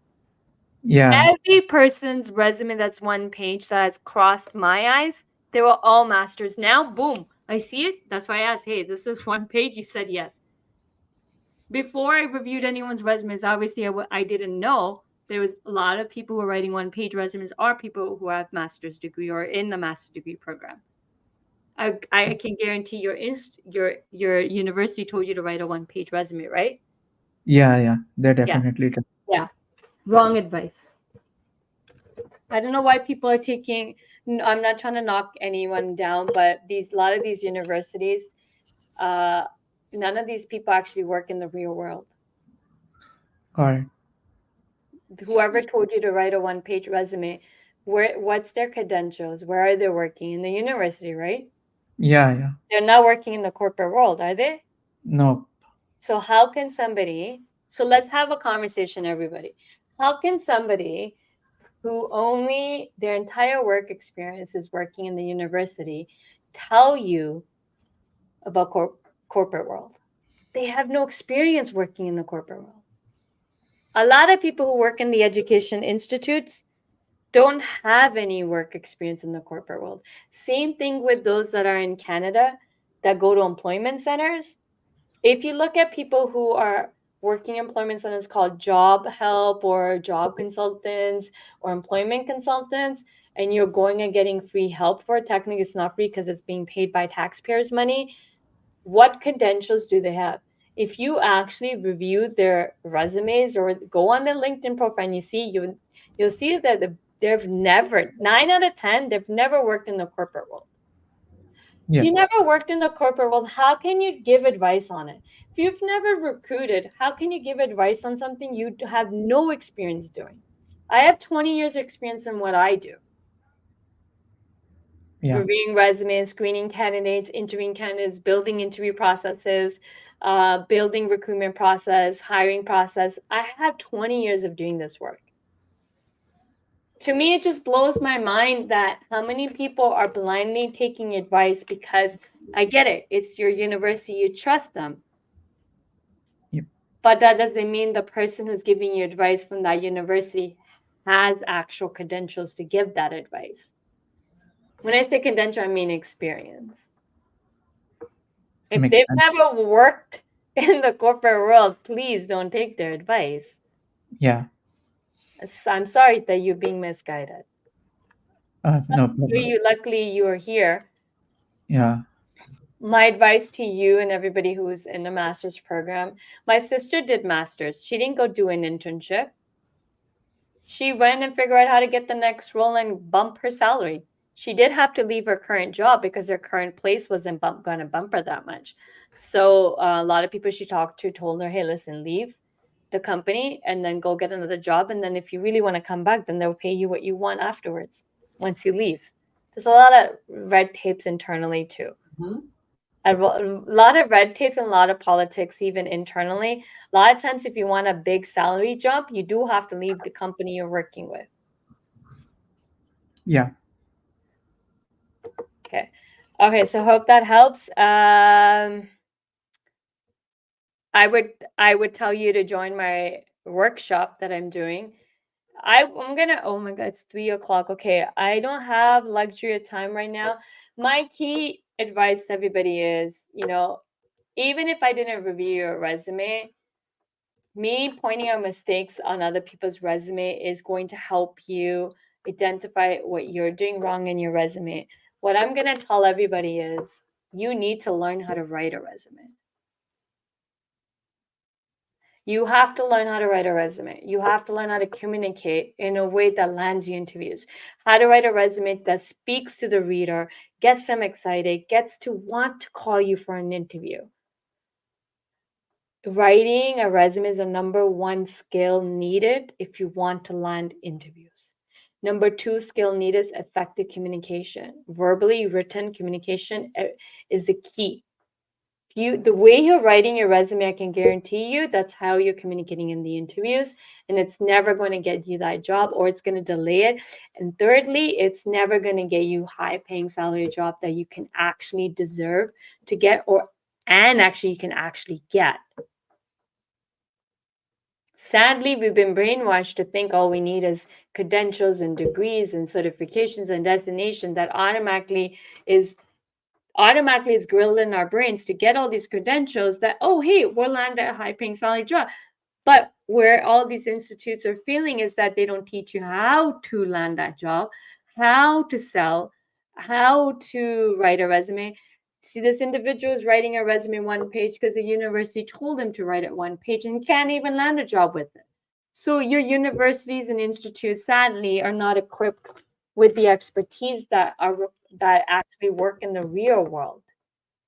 So you're just going to keep getting underpaid. Like, the reason I became a career coach and why I started devoting my time and putting my coaching programs, my teachings together was because I work in HR for 20 years and I can see how many people are misguided, how many people, when I'm interviewing, even when I ask the salary question, cannot answer it because so scared that if they actually spoke from their heart and said, I want this, that, oh my God, I might get rejected. I might not be considered for the interview. So that fear of rejection is there. Then the fear of, oh, company may not have the money to pay me what I really want. So let me stay below. Or the market dictates what I get paid. So there's tech layoffs. So I shouldn't ask for too much money because company doesn't have the money. Or it's recession. I shouldn't ask for this much because companies don't have money. But yet, see the stories we're telling, but yet we have no evidence to support that. Oh, wait, we do because the media is saying this. The news is saying this. Do you know how much money Meta made? Even in 2023, Meta made $23 billion. $23 billion in profits. You're trying to tell me Meta doesn't have money to pay you what you want? Just logically, let's start thinking logically for 1 second, please.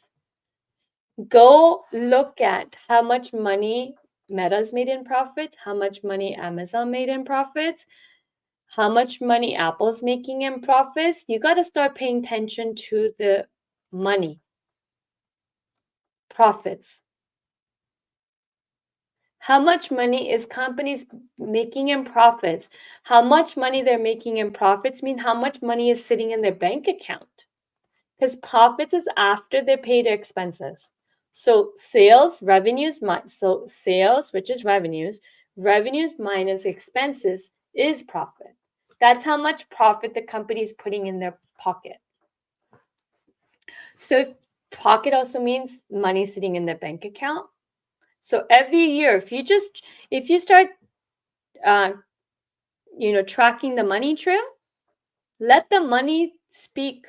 Don't let media tell you. Don't let some person on the internet tell you companies don't have money. Don't get brainwashed into this. Start thinking for yourself because no one else is thinking about you. It's why I'm so passionate and why I'm on a mission to help people like you make more money in their career, because companies have the money to pay you. They're profiting from your set skills. They're profiting from your smartness. They're profiting from your brain. They're profiting from your genius, the talent, God-given talent you have. They're profiting from it. Why can't you profit from it? Why can't you profit from it just like a company is profiting from you? Start thinking, guys. This is why I do this work. It's why I dedicated, and I started to do all this work when my dad died. It became very clear what my path needs to be and what's my soul calling. My soul calling is to serve you, to help you see your light, help you see your power, help you step in your power. And let me tell you for 1 second, don't let anybody shame you for wanting to make more money. And we live in a world where people shame people so much. Oh, you're greedy. So much labels around money. People are so uncomfortable to talk about money. because the society has deemed that it's not acceptable. Because society has deemed that if we want more money, then we're greedy. Society has deemed that if we want to make more money, that, oh, money isn't everything. Really? Money's not everything? If money wasn't everything, then how can we afford to live in a house? Why do we want a house then? If money isn't everything, then ask yourself, why do you want that house? Why do you want a roof on over your head? Why do you want clothes on your body if money isn't everything? We need money to live. Sad truth. We are not animals. Me and my sister we're just having this conversation how animals live on this planet for free. Everybody on this planet Earth is living for free except for humans. So if money isn't everything, then why do we need money? I wish we lived in a world where we can live freely and money isn't, but yet we are conditioned to think it's greedy or it's bad to want to make more money. So I was conditioned the same way. I had to work so hard to change my conditioning to, wait a minute, if I can make more money, I can give back. If I don't have money every month left over, how can I even donate? How can I even donate to a charity? How can I even buy, like, for example, how can I even, like, Christmas didn't come, how can I even buy and like gifts for toy drive? How can I even give money to any drive? During Christmas time, food drive, food bank. If I don't have money, I can contribute to any of that. So that's how I started thinking. I was like, wait a minute. No, it's not greedy to want to make more money, because if I have more money, I can give back more. Yes, greedy would be if I don't want to use that money to the greater good. Then sure, label me greedy. But if I have in me to make more money, I want to use it for the good. I want to give it to the needy person, someone who needs it, someone who, maybe even give it to research. My dad died from a rare disease, idiopathic pulmonary fibrosis, which is still lacking in funding, lacking in research to even create a medicine that can cure it. So to me, making more money is so I can give back to that institute, for that organization to make and have the resources needed to do the research needed so that we can cure that disease that my dad died from. How many diseases are out there in the world where there's no cure? Call me living in a bubble. I just thought it was just cancer until my dad was diagnosed with a disease that doesn't have a cure, that my eyes were open to, holy shit, pardon my language, that there's a disease called this that also doesn't have a cure. So cancer isn't the only thing. So please don't let anybody tell you that wanting to make more money is greedy, wanting to live comfortable is greedy, wanting to live even lavish life. You are deserving of whatever you want. Until you don't believe that, other people's opinions are just going to run your life. Okay, so never let anybody shame you. Okay, guys, maybe one more resume. I've been on this call for 2 hours. My energy is tapping out. Now, I want to pick someone different. Everybody in the private chat, can you drop what's your background? Because I want to pick something different from what I haven't already reviewed.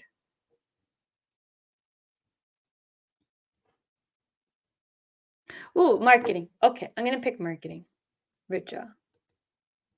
Oh, Richa, your device is not connected, so I won't be able to talk to you. You do need to connect your device. Oh, Shubham, I did already reviewed your resume.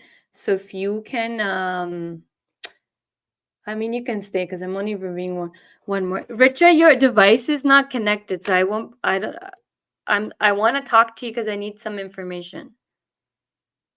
You need to connect your mic, camera before you can add them to. I know you're sharing your screen, but I need to speak to you.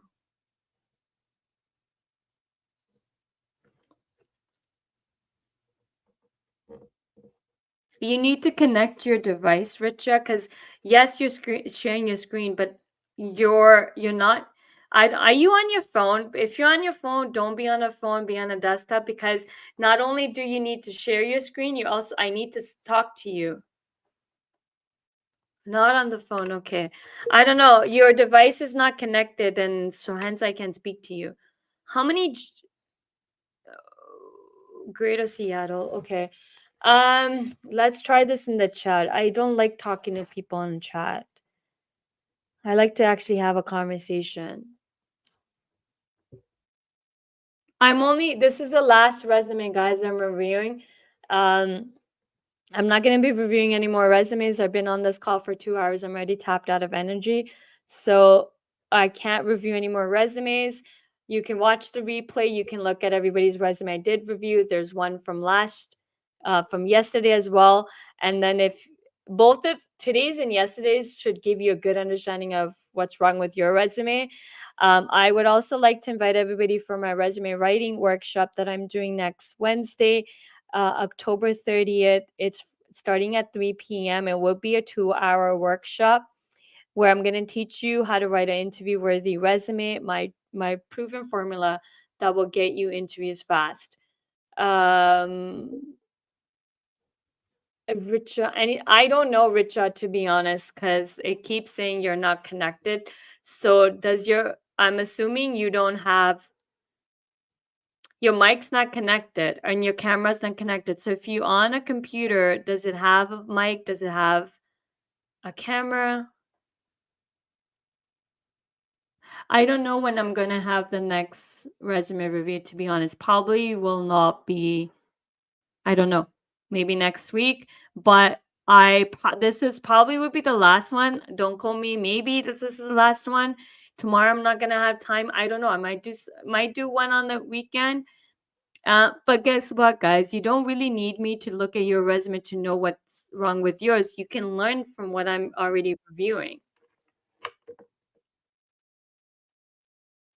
Okay, you know what, Richa? I don't know, unfortunately. Oh, what happened? You left. Okay, so now I'm gonna have to pick somebody else. You're here, but I don't see your resume, Richa.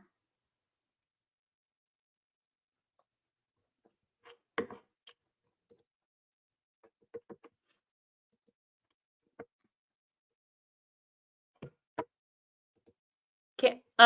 You know what? Okay, got your resume. How many jobs have you applied with this resume? Also, can you zoom in? Since you can't talk to me, how many jobs have you applied with this resume?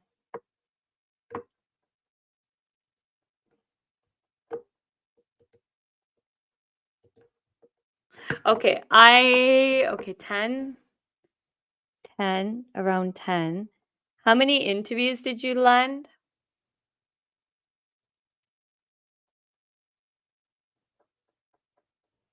Zero. Okay. Can you zoom in? So again, I'll be honest, guys, everybody's making the same mistakes on their resume. There's really nothing that I see that I haven't come across a unique resume where someone is making a total different mistake that from anyone that I've seen. Everyone is making the same mistakes. That's why I'm highly recommending, like, guys, pay attention when I'm doing a resume review. Just because it's not yours doesn't mean you can't learn. Pull out your own resume and point out what I'm pointing out for somebody. For example, same mistake that she's making that I've already pointed out for all the other people's resume I reviewed. The summary doesn't really talk too much. I don't know what she's an expert in. Yes, product marketing manager, that's a job title. But what are you an expert in when it comes to product marketing? Analytic and B2B SaaS marketer with over 6 years experience driving research analytics. Okay. So I'm not a big fan of summaries. I like to write unique value proposition. So when it comes to marketing is all about revenues. I want to see money here. Where are the financial stuff? How much revenues can you generate? Because marketing is all about generating sales. Without marketing, company can't be successful. So I don't see numbers here. Then I don't understand what additionally and naturally collaborate across. Okay, so I don't understand all these bullets. So not only I don't know what you're an expert in, how much money you've made or you can help make. There's no revenues. Then there's a lot of bullets. But nobody wants to see bullets right off the bat. Your resume shouldn't be. What you want to do is, I'm going to make everyone's life easy. I'm going to stop reviewing because, sorry, the minute I find myself, I'm going to stop reviewing. The minute I find myself, I'm saying the same thing is, my energies are also low right now. So I'm not going to review anyone's resume because I just find the same thing over and over. So I don't want to be repetitive. I just feel like I'm just saying the same thing over. Hence what I said to you guys, just because I didn't review your resume doesn't mean you're not making the same mistakes that everybody's resumes that I already reviewed. Your resume needs to look like this, plain, simple. Okay. Now, before I show this resume, I just want to make sure I understand the reason this resume looks like this. This is one of my clients' resume. The reason this resume looks like this is because the pre-work was done. Okay. The pre-work was done. You cannot write a killer resume. You can't write a resume that is interview worthy if you don't do the pre-work. You got to do the legwork before you can sit down and write a resume. Okay. So everyone's resumes needs to right away communicate. First of all, right behind your last name, have your credentials. Right away, claim what you're an expert in. What's your subject matter expertise? You got to have a hook. There's got to be numbers. Money talks, money language. Your resume needs to have money. It doesn't matter if you're not sales. It doesn't matter if you're not marketing. Sales and marketing, 100% you guys have to have numbers. You have to have revenues, numbers. But everyone does. We are all contributing to the bottom line of the business, and bottom line of the business is revenues, money, profit. Every business is in a business to make money. They're selling a product or service to make money, to pay you your salaries, to also profit in profits. When a company is not making money in profits, they start to do layoffs or they're going to shut their doors. No business in the business just to break even. It's all about the profits. So you got to have what you got to claim what you're an expert in, have a hook that really talks to your expertise and tie it back to money. Everything has to be tied back to money. This is a value proposition statement. Yes, you do need to claim what you're an expert in and tie back how many years of experience you have as an expert. Then you do need to talk about, again, money. If you look at, there's money. This is your value proposition. What are you bringing to the table? How would the company benefit from hiring you? What would be their ROI? The company's ROI is going to be 130 million plus in additional revenues, because this is what my client is an expert in doing. Again, the only reason we were able to even come up with all these numbers and what he's an expert in, there's a pre-work we did. There's an exercise I signed him to do. And based on that exercise is where I got all this information to help him identify what he's an expert in and how much money and so on. Again, the legwork, which none of you guys are doing. And I can guarantee you probably don't even know what legwork needs to be done in order to come up with. So there's an exercise that I assign my clients to get this. Then you have to have a skills table. Now, this entire resume, by the way, is ATS friendly. So you have a skills section that highlights all your skills, okay? Then in your experience section, this is a section you can call your career accomplishment, career success stories, your career wins. We got to focus on the wins. We don't want to focus on, I can do this, I have this task, I can do this task. Please don't write a job description on your resume. No company is hiring a job description. Company wants to hire people who can hit the KPIs of the business, the department. You got to hit the KPIs, and that's what you're also getting bonus and your performance reviews are on. Your performance reviews are based on the results you've driven, your KPIs. Your entire resume's got to speak on the KPIs you delivered. So you got to have the experience, the company name, your title, the year, month and year you worked there from. And this is a hook that just gives a big snippet of the biggest accomplishment. You summarize your responsibilities in a paragraph. Your entire bullets needs to be wins, results, problem solved, solution delivered. And again, tying it back to the money. If you look at this entire resume, it's all money, money, money. There's money, money, money, money, money. If you see money, money, money, money, money always speaks, money always grabs attention. You have to grab the reader's attention. This is how your resume needs to look. Now, if you have 15 years like my client, you don't need to show all the experience, but you do need to list the timeline. So this supports, these timelines now support that he has 15 years experience. So yes, it needs to be there, but we don't need to elaborate. And then he has all these credentials. And then hence the credentials titles are already listed up here. So this is how your resume needs to look like. You can get to this final product without doing the leg work. Now, I'm going to teach you guys how to write a resume, okay? Here's my workshop. Resume workshop that I'm conducting live Wednesday, October 30th at 3 p.m. to 5 p.m. Eastern Time. You want to land interviews? You want to get paid more money? You want to land interviews with companies who have money to pay you? Then this is the workshop that you don't want to miss. This is the one workshop, one investment that's going to teach you how to write a resume for life. Okay. The way you communicate on your resume is the way you're going to communicate on those interviews, by the way. There's a direct connection. There's a direct link. So not only this is going to teach you how to write a resume, you're going to know how to communicate in your interviews to land those job offers. So there's a dual thing that's happening here, which I didn't talk about. So this is the workshop you want to be in. And guess what? I made it super affordable for everyone to say yes. Okay, there's testimonies on the website. Feel free to read it. But I made it super affordable. This is only $47 for a lifetime investment. $47 that's going to yield you way more ROI than your RSPs, than your stocks, than your tax saving for your account or your saving accounts. Even more money than your performance reviews. Performance reviews, you barely get up to 4%. 3, 2, 1%, 1 to 4%. You got to kill yourself to get the 4%. So, oh, I thought I was showing the screen. So this is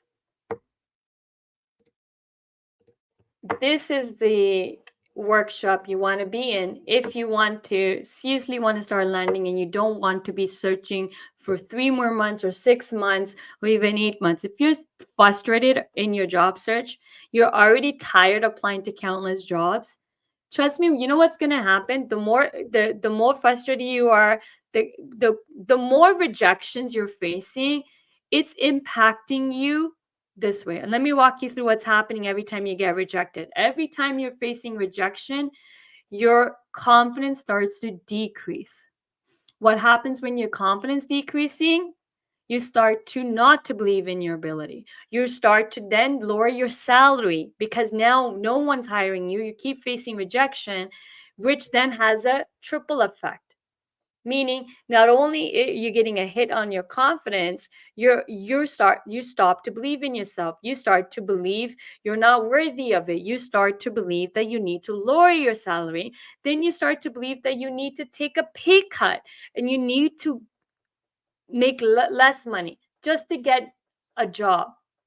So if you think $47 is a lot of money, trust me, it's not compared to your confidence taking a hit. You having self-doubts now, it's impacting your self-worth, and you're going to start to decrease your salary expectation because all the rejections you're getting.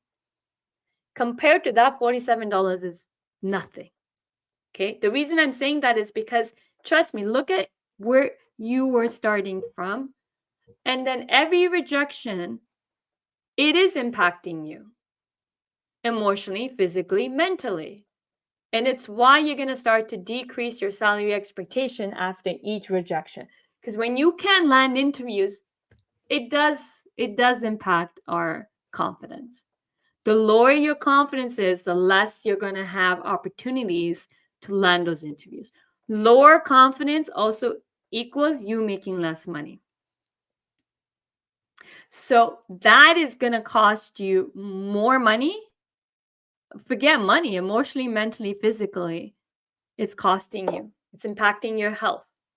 Confidence is one thing that's going to get you more money too, but you need to build that confidence. I guarantee you, once you follow my step-by-step process on how to put your resume together, I guarantee you, you're going to have a whole boost in confidence in yourself.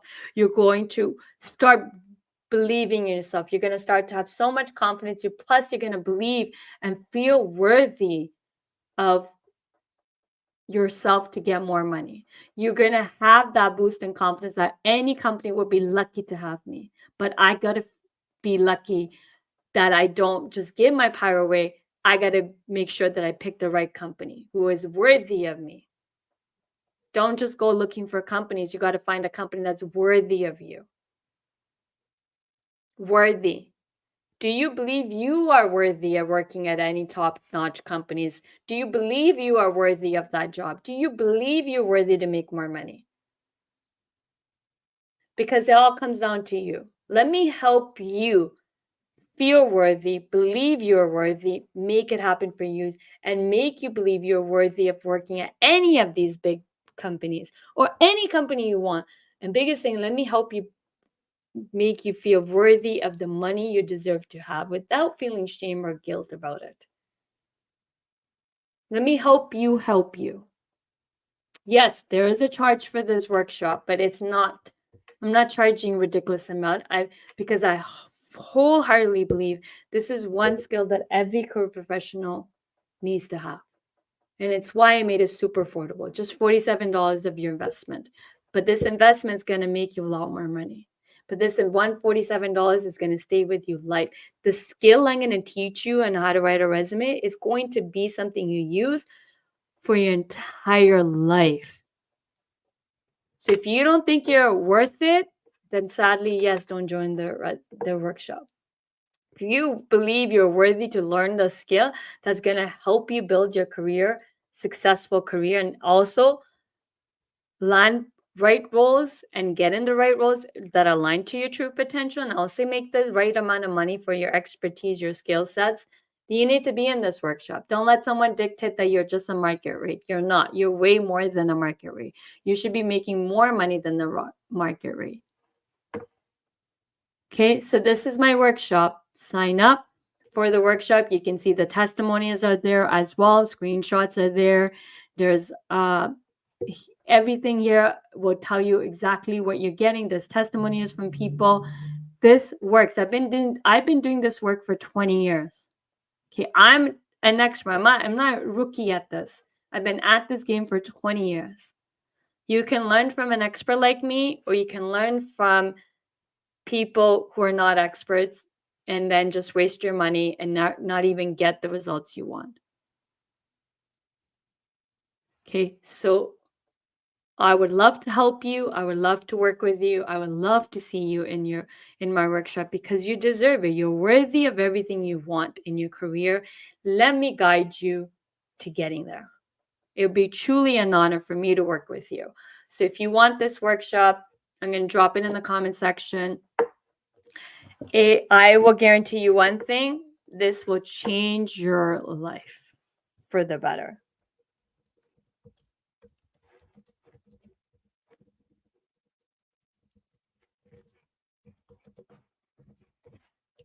Okay, so I've dropped the link. Sign up for my workshop. Seats are filling up quickly for this workshop. And once it fills up, I'm going to have to close the door because there's a limit of how many people I can have on Zoom, sadly. So sign up if you are tired of not landing interviews, and let's get you interviews and let's boost that confidence and get you back being 100% confident in your own ability. Okay, so thank you so much for tuning in. I've dropped the link. I apologize I couldn't review everyone's resumes, but you can always watch the replay to learn all the mistakes I pointed out for everyone's mistakes in their resumes, to learn what you're doing wrong as well. So thank you so much for tuning in. I'll see you guys inside my workshop next week. Bye.